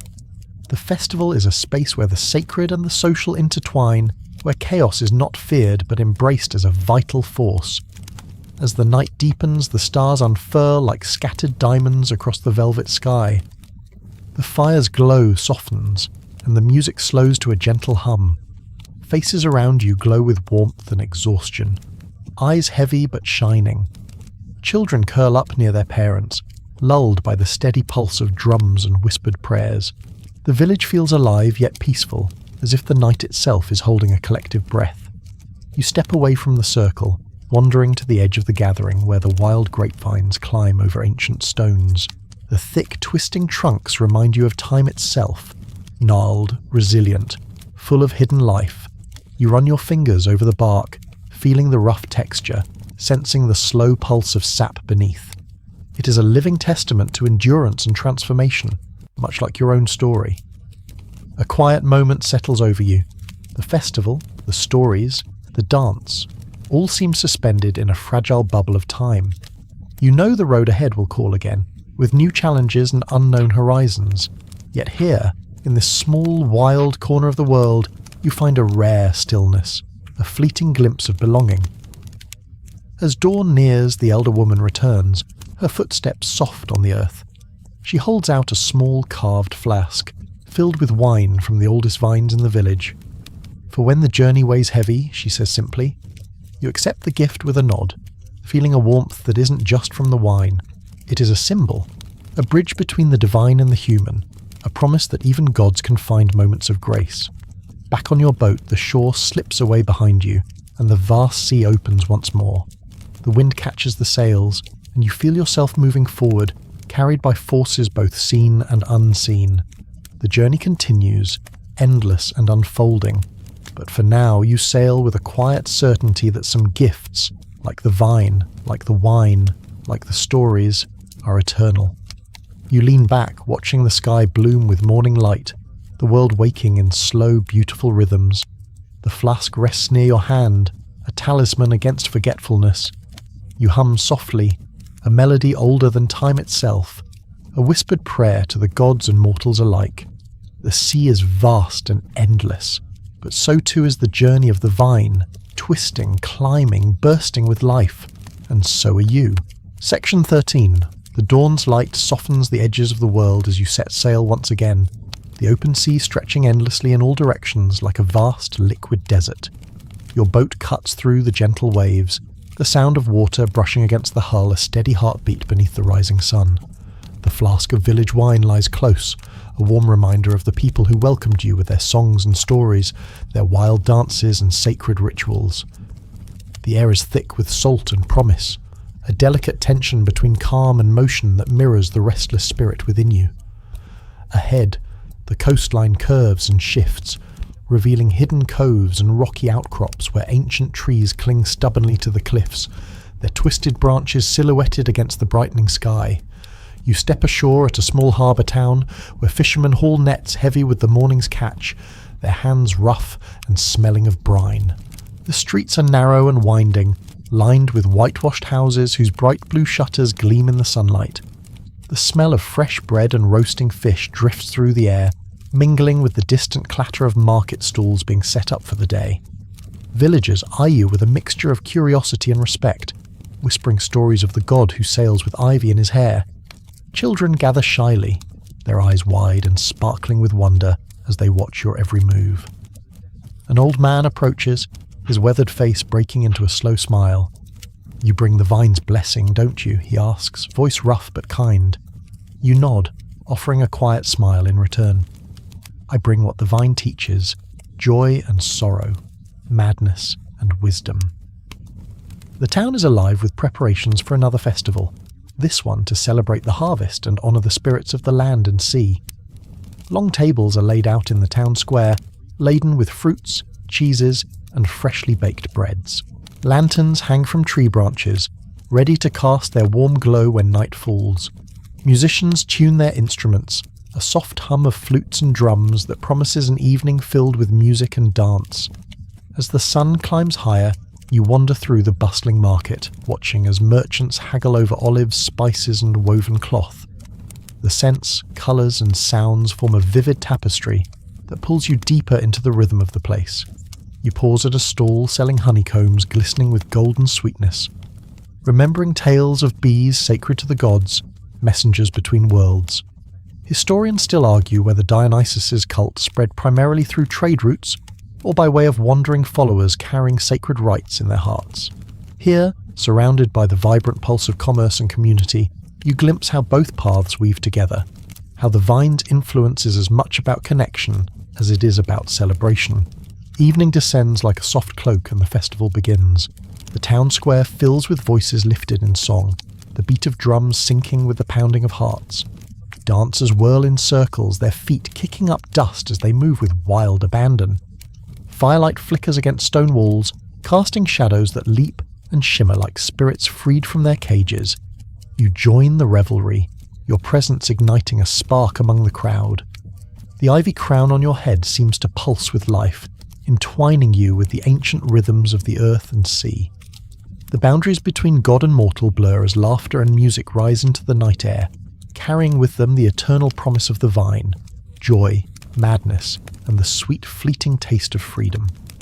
As the festival winds down and stars scatter across the sky, you find a quiet moment by the harbour, watching the moon's reflection ripple on the water. The journey is far from over, but for now, the night holds a fragile peace, a reminder that even in chaos, there is grace. Section 14. The morning dawns with a delicate hush, a quiet that feels almost sacred as your boat slips away from the small harbour and back into the embrace of the open sea. The water is smooth like glass, reflecting the pale pinks and soft golds of the waking sky. But beneath the surface, you sense an undercurrent, a restless pulse that stirs something deep within you. The salt air is cool on your skin, carrying faint whispers of pine and wildflowers from the rocky shore you just left behind, blending with the ever-present scent of the vine's sweet fruit lingering on your fingers. The coastline fades slowly into the distance, giving way to a rugged landscape of steep cliffs and dense forests that seem untouched by time. The trees stand tall and proud, their dark green needles and broad leaves creating a thick canopy that filters the sunlight into a shifting mosaic of light and shadow. The wind rustles through the branches and the ivy wrapped around your mast sways gently, alive with the same restless energy you feel coursing through your veins. You disembark onto a narrow pebble-strewn beach, the stones cool and smooth beneath your boots. The sharp tang of salt water mixes with the earthy scent of damp soil and decaying leaves. Ahead, a narrow path snakes upward, winding through the dense forest like a hidden vein leading to some ancient heart. The further you walk, the more the world seems to change. The air thickens with the scent of moss and wild herbs, and the distant sound of birdsong fades into a profound silence, as though you have stepped into a secret realm between worlds. After a slow climb, you come upon a clearing, a place of power that seems to hum with the weight of countless generations. Here stands a circle of great stones, weathered by centuries, their surfaces mottled with moss and lichen. The air is heavy with the scent of smoke and ripe grapes, mingled with the faint sweet perfume of wild honeycombs tucked away in hidden hives nearby. The villagers are gathered here, faces painted in ochre and charcoal, their expressions solemn and reverent. They move with a quiet purpose, placing baskets of freshly harvested grapes, bowls of thick honey, and bundles of fragrant herbs on the stones at the circle's centre. The atmosphere contrasts sharply with the rowdy festivals of wine and song you've witnessed before. This gathering is intimate, intense, a sacred moment that feels older than memory itself. The people's voices are low and measured as they chant prayers and invocations to the spirits of earth, vine, and sky. Their reverence is palpable, a delicate thread that ties the community together through shared belief and ritual.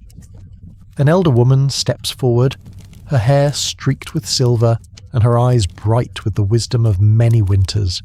Her voice, when she speaks, is steady and rich, carrying a weight that commands attention without force. The vine teaches us many things, she says. It is not only a source of joy and madness, but also a symbol of death and rebirth, destruction and renewal.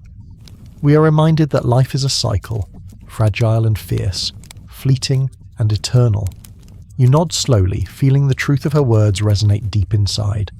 The vine's tendrils curl and twist like the threads of fate, binding together the wild and the cultivated, the mortal and the divine. You're both part of this cycle and witness to it, a traveller between worlds. As twilight deepens into night, fires are kindled around the stone circle, their flames flickering and casting long, dancing shadows that seem to bring the surrounding forest to life. The villagers raise their voices in a haunting, hypnotic chant, a melody that rises and falls like the tides, weaving through the trees and into the starlit sky. You join the chorus, your voice blending seamlessly with theirs, a thread of sound connecting past to present, human to God.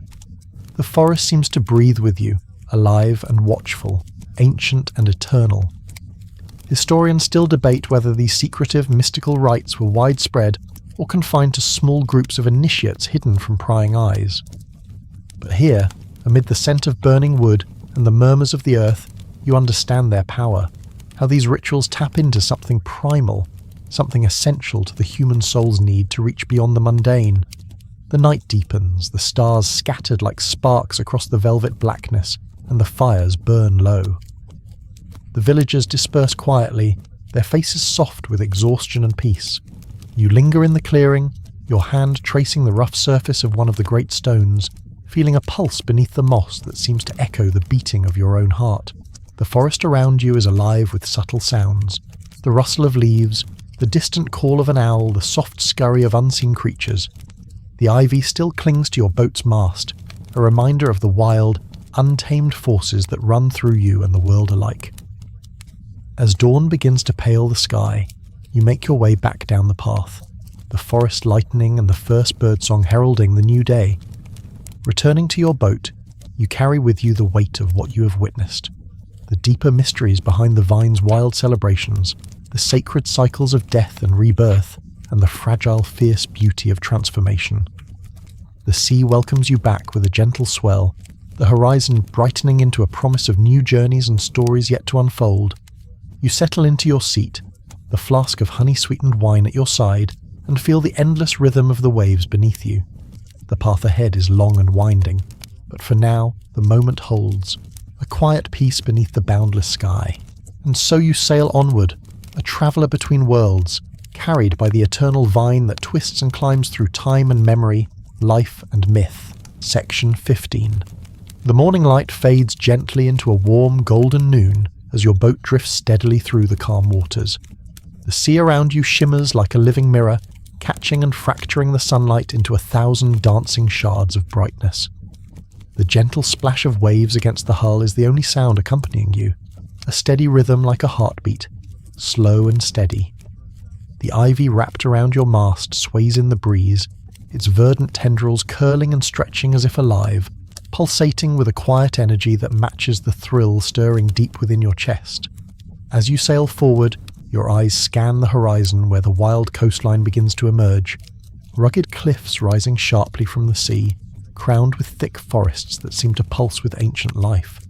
The land here is untouched and raw, a place where nature still holds dominion, where the boundary between the mortal world and the divine feels thinner, almost permeable. You feel drawn toward it, a magnetic pull guiding you to a place whispered about in legends, a land where gods once walked among men, and where Dionysus, the god of vine and madness, is said to have vanished into the shadows of ancient woods, leaving behind only his wild, intoxicating spirit. Your boat slides into a small rocky cove sheltered by towering pines, their scents sharp and resinous, filling the air with a scent both invigorating and grounding. The moss underfoot is thick and soft, cushioning your steps as you leave the shore. The village ahead seems to cling to the rocks like a secret. Clusters of small houses painted in vivid colours, their walls cracked and worn from years of salt and wind, but full of character nonetheless. It's a place where time feels slowed, like a breath held between moments, where the rhythms of life are tied closely to the land and the sea. As you walk through the narrow streets, the bustle of the marketplace catches your attention. It's alive but quieter than the festivals you've seen before, a gentle hum of everyday life punctuated by the occasional laughter or the sharp call of a vendor.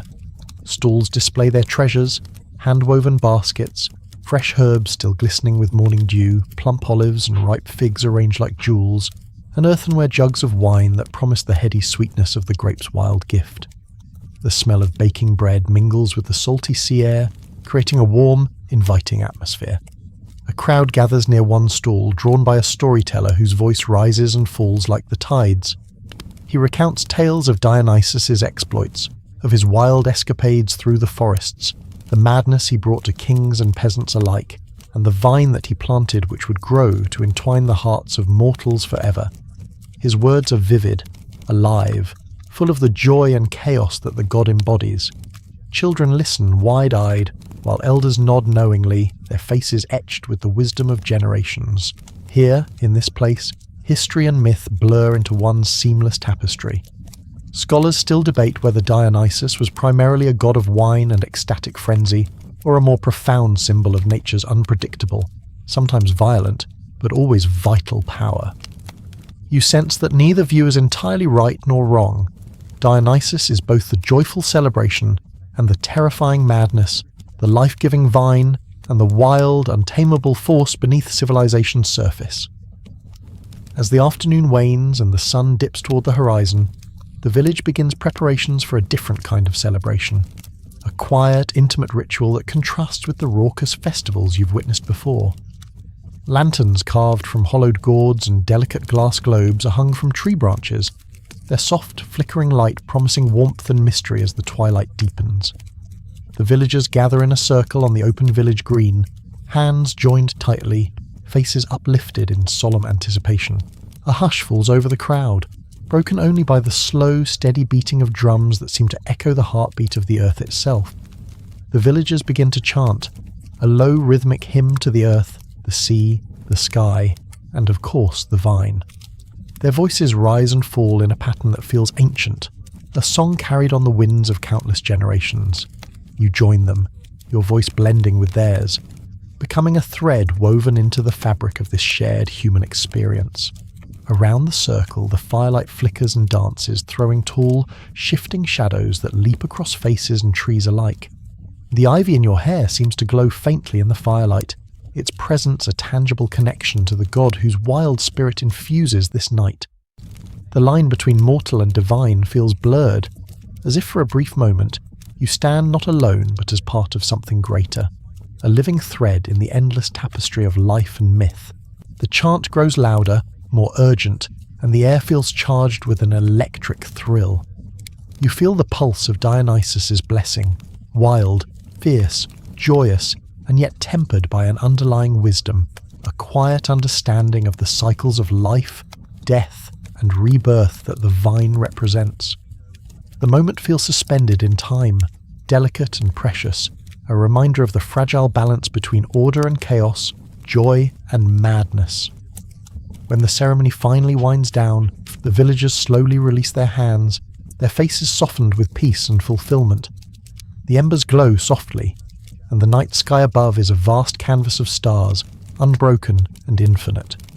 You step away from the circle and make your way toward the shore, where the moon's reflection shimmers on the dark water, fragmented into rippling patterns by the gentle waves. Standing there, you gaze out over the endless sea, a vast mirror reflecting the heavens, and feel the quiet thrill of anticipation for the journeys yet to come.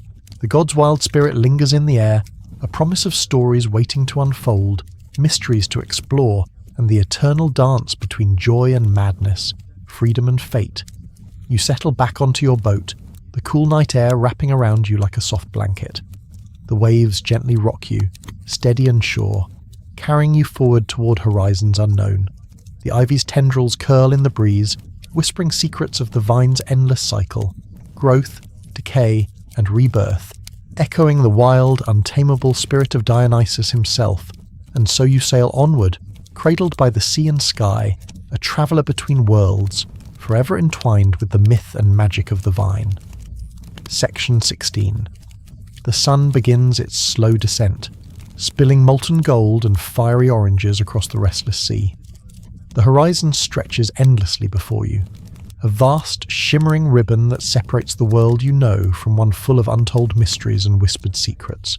The air is thick with the scent of salt and seaweed, mingling with the faint, sweet tang of wildflowers crushed beneath your boots as you step onto unfamiliar land.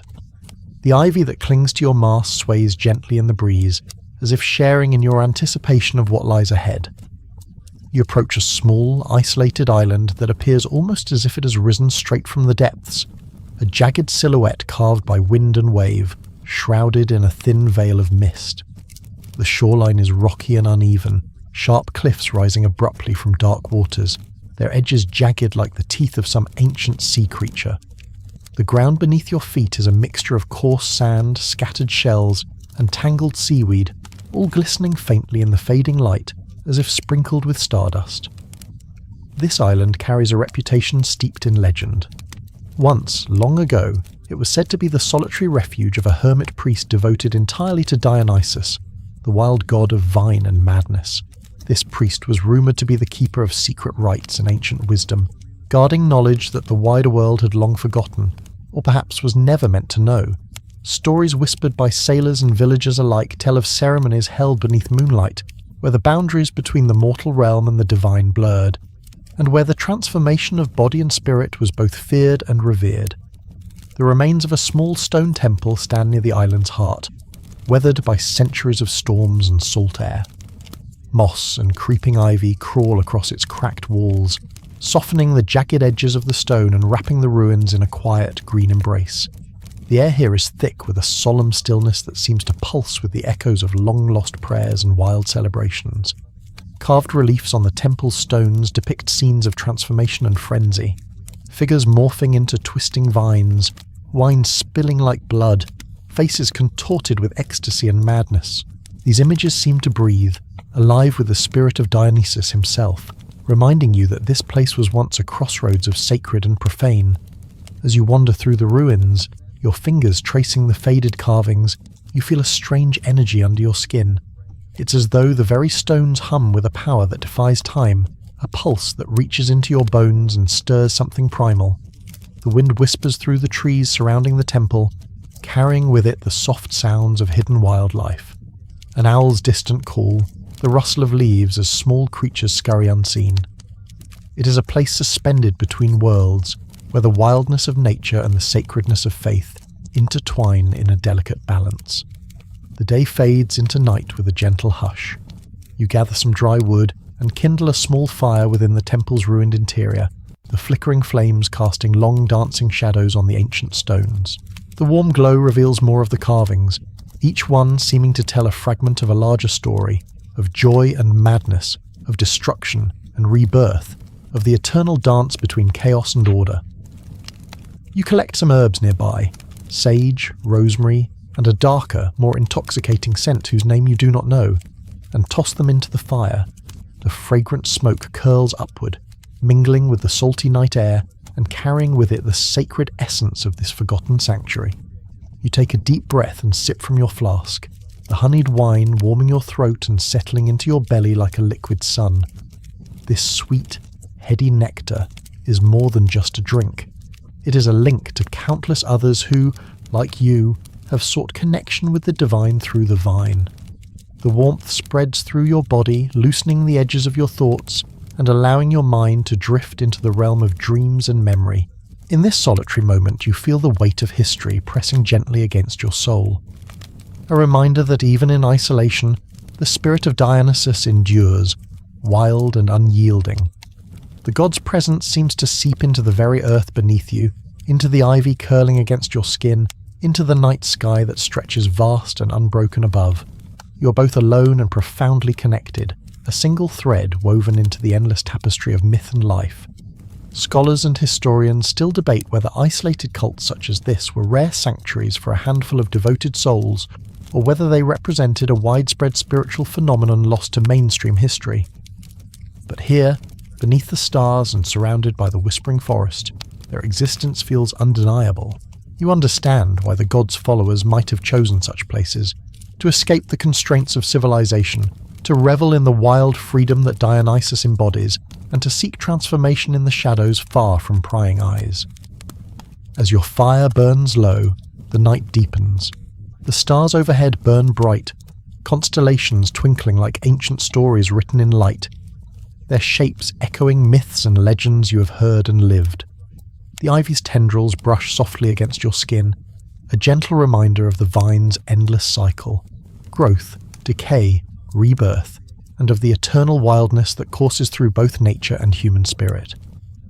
Lying back against the cool stone floor, you close your eyes and let the quiet embrace of the night carry you away. In your dreams, the vine twists and climbs through the fabric of time, connecting past and present, mortal and divine, madness and joy. The world becomes fluid, boundaries dissolve, and you drift through a landscape of endless possibility, where the wild god's laughter rings out like music, raw and free. You wake slowly, the first light of dawn creeping over the horizon, painting the sky in soft hues of rose and lavender. The island, the ruins, the fire, they all feel like fragments of a dream, yet the lingering scent of herbs and the warmth of the wine in your veins remind you that some mysteries are meant to be lived, not just remembered. Gathering your belongings, you take one last look around the temple, at the ivy-clad stones, the carvings, and the whispering forest beyond. Then, stepping back onto your boat, you push off from the shore, the gentle waves carrying you away from this place of wild secrets and sacred solitude. The ivy on your mast sways once more, as if bidding farewell, yet promising the vine's endless return. As you sail onward, you carry with you the spirit of this island, the quiet power of transformation, the deep-rooted wildness of the god of vine and madness, and the eternal cycle of life, death, and rebirth that pulses through every story and every soul. The journey continues, a winding path through myth and memory, carried by the endless sea and the endless vine. Section 17. The dawn breaks gently, painting the sky with pale hues of pink and gold as your boat slips silently through the morning mist. The ivy around your mast glistens with dew, its tendrils curling in delicate spirals as if stretching awake after a long slumber. You breathe in the cool, salty air and feel a strange mix of anticipation and calm settle deep inside you. Today, the journey takes you beyond the familiar horizons, toward a land steeped in both legend and mystery. Ahead, the coastline begins to rise, cliffs towering dramatically against the pale sky, their faces carved with caves and ancient markings. This is no ordinary place. Here the myths say the boundary between the mortal world and the realm of the gods thins, a liminal space where time seems to ripple and fold upon itself. You remember stories of mortals who dared enter these cliffs only to vanish, swallowed by the wild magic that lingers in the rocks and shadows. You dock at a small harbour carved into the stone, the wooden piers worn smooth by generations of footsteps. The village that sprawls up the hillside is a patchwork of whitewashed houses with deep blue roofs, their windows flickering with the first light of dawn. The scent of baking bread mingles with the salty breeze, and the soft murmur of morning prayers drifts through narrow streets lined with olive trees. You wander through the village, your footsteps echoing softly on the cobblestones. Here, the people live quietly, but their eyes hold a flicker of the ancient fire, a spark that hints at a deep connection to the wild god whose spirit you have been following. An old woman at a stall offers you figs and freshly pressed olive oil, her smile warm but tinged with something knowing, like a guardian of secrets passed down through the ages.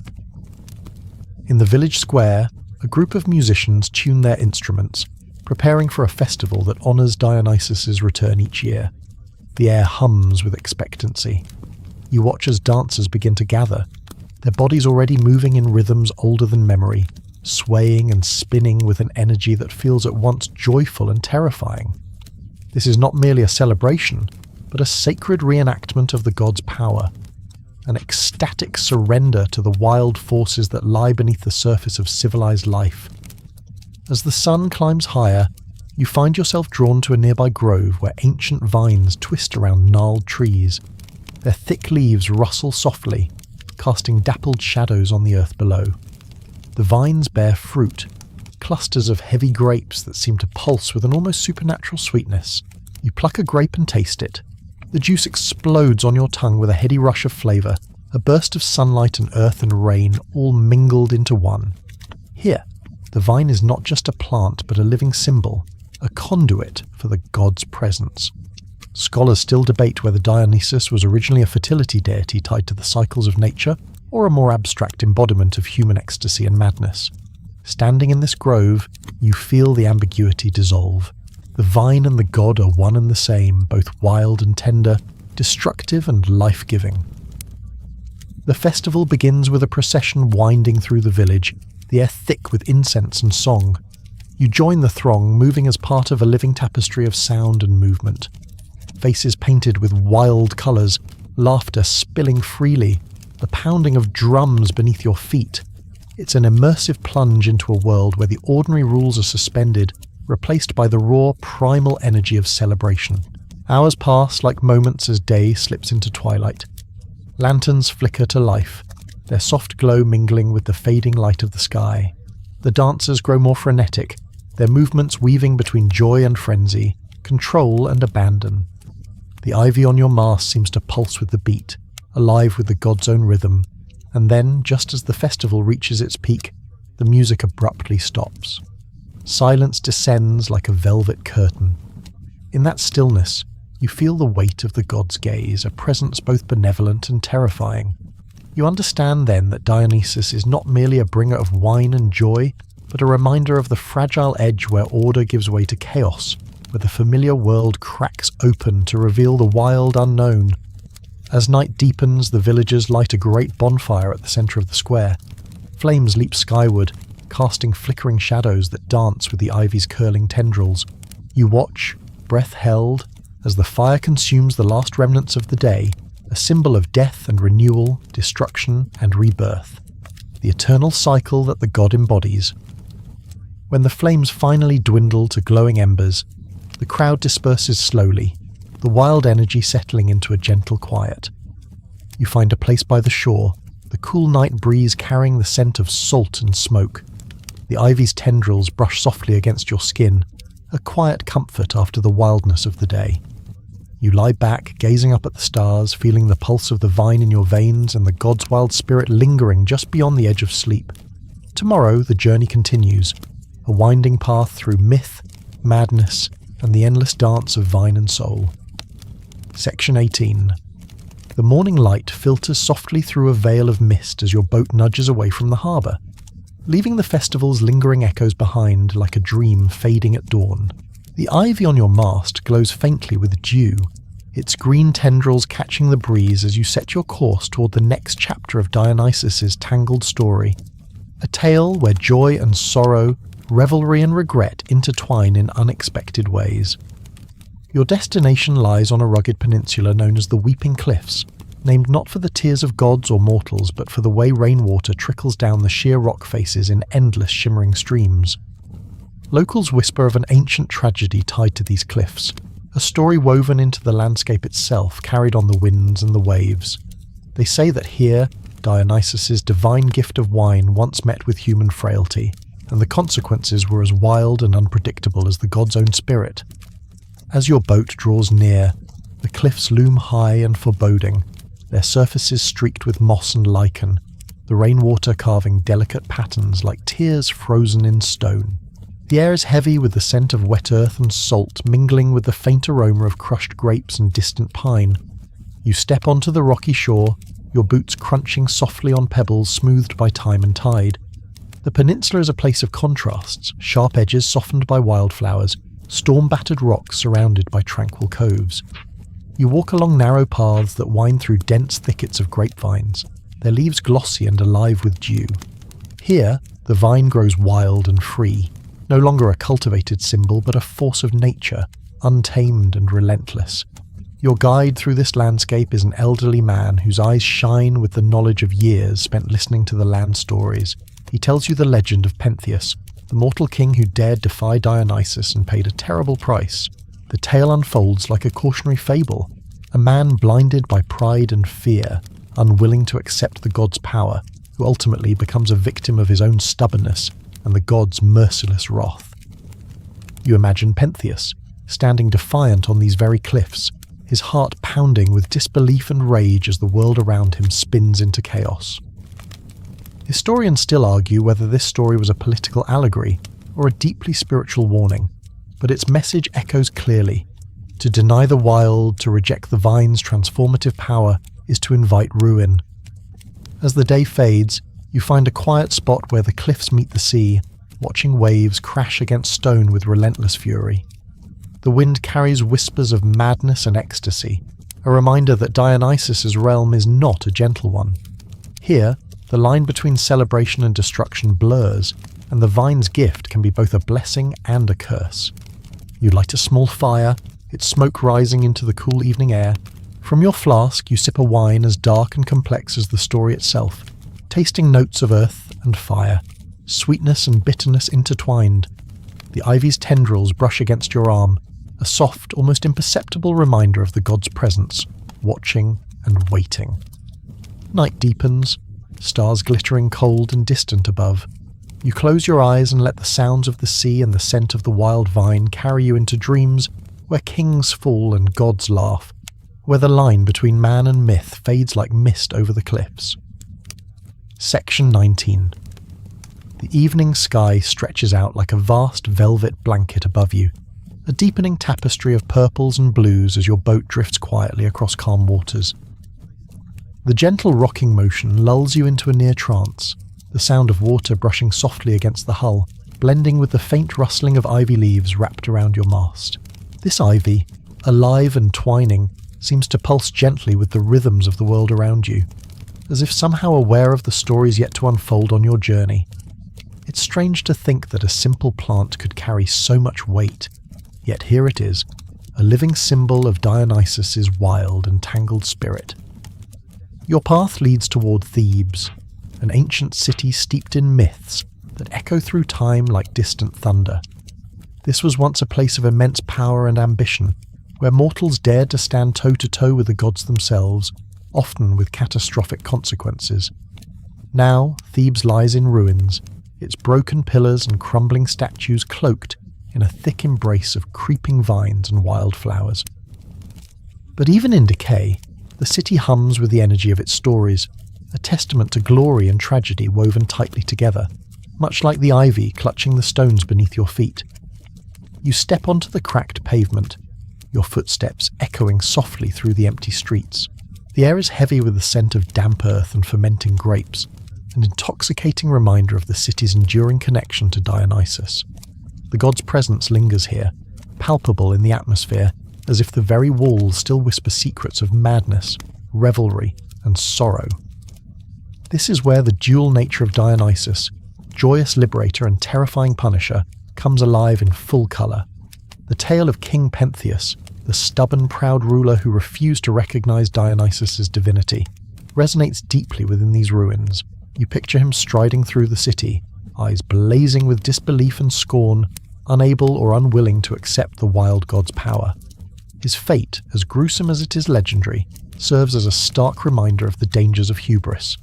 Torn apart by frenzied followers driven mad by Dionysus's influence, Pentheus's story is not merely one of punishment, but also of tragic human failure to understand forces beyond control. Historians continue to debate the true meaning behind this myth. Was it a political cautionary tale warning rulers against defying divine authority? Or perhaps it served as a ritualistic lesson in surrendering to the unpredictable forces of nature and ecstasy. You sense that the truth may lie somewhere in between, a complex blend of spiritual warning and societal reflection. The myth reminds you that Dionysus's power is as much about transformation as destruction, sometimes joyful, sometimes devastating. Wandering further, you come across a secluded grove nestled among the ruins, where wild grapevines cling stubbornly to twisted branches. The air is thick with the scent of ripe fruit and damp leaves, a heady perfume that fills your senses.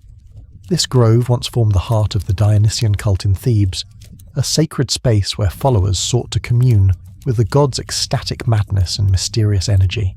The vines here grow unchecked, their roots deeply entwined beneath the stones, symbolizing life's stubborn persistence even amid ruin.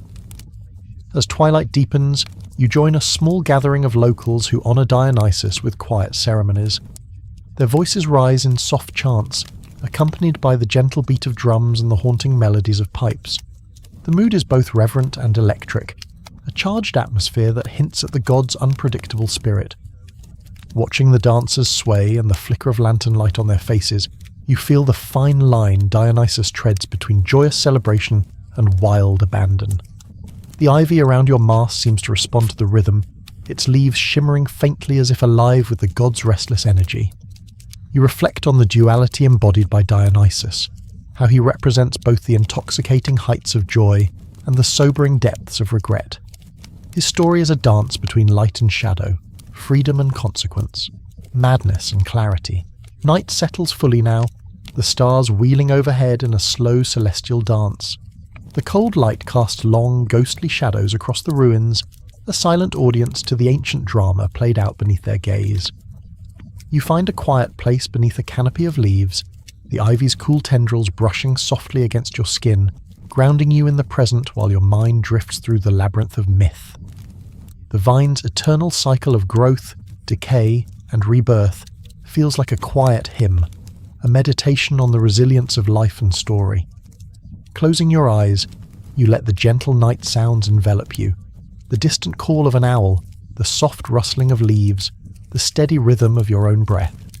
Tomorrow, the journey will come to its close, but for now you rest wrapped in the wild, untamed embrace of Dionysus's world.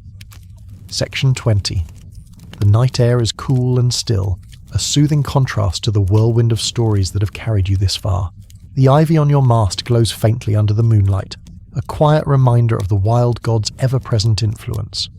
You've traversed tangled myths, danced with madness, and glimpsed the dual faces of Dionysus, joy and regret, freedom and consequence, celebration and destruction. Now, as your journey nears its end, the stories slow, the rhythms soften, and the final threads of the tale begin to weave themselves into a gentle close. You find yourself back on the water, the sea calm and reflective, mirroring the vast sky above. The stars flicker softly, distant yet familiar, like old friends watching over you. The boat, still clothed in its living ivy, rocks gently with each breath of the night breeze.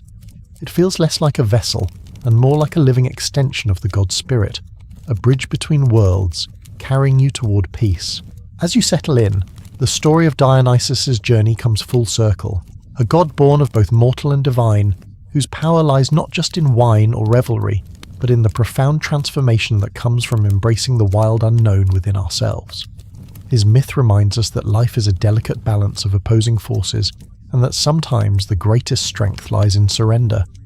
You think back to the laughter and the tears, the music and the madness, the light and the shadow that have danced through this tale. Historians still debate the origins and meanings of these myths, but one thing is clear: Dionysus's story continues to captivate and confound, inviting each generation to find its own reflection in the vine's endless spiral. The boat drifts slowly toward a horizon painted with the first blush of dawn.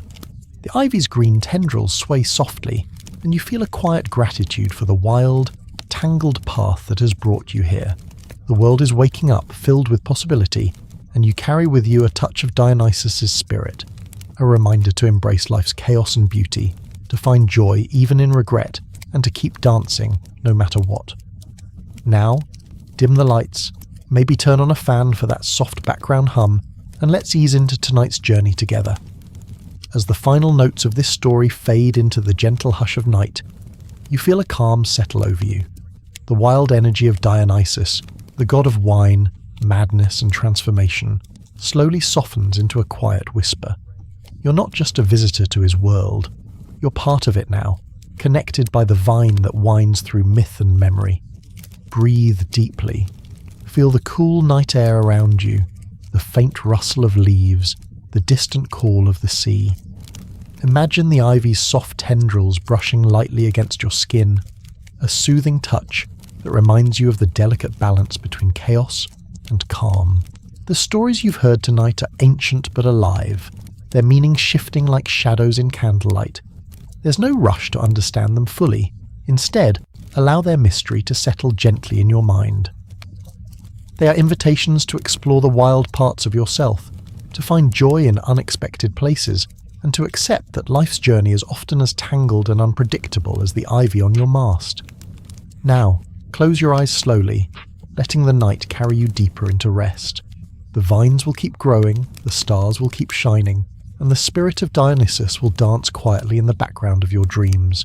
Sleep well, dream deeply, and remember, the wild is never far away. End of story. Sweet dreams.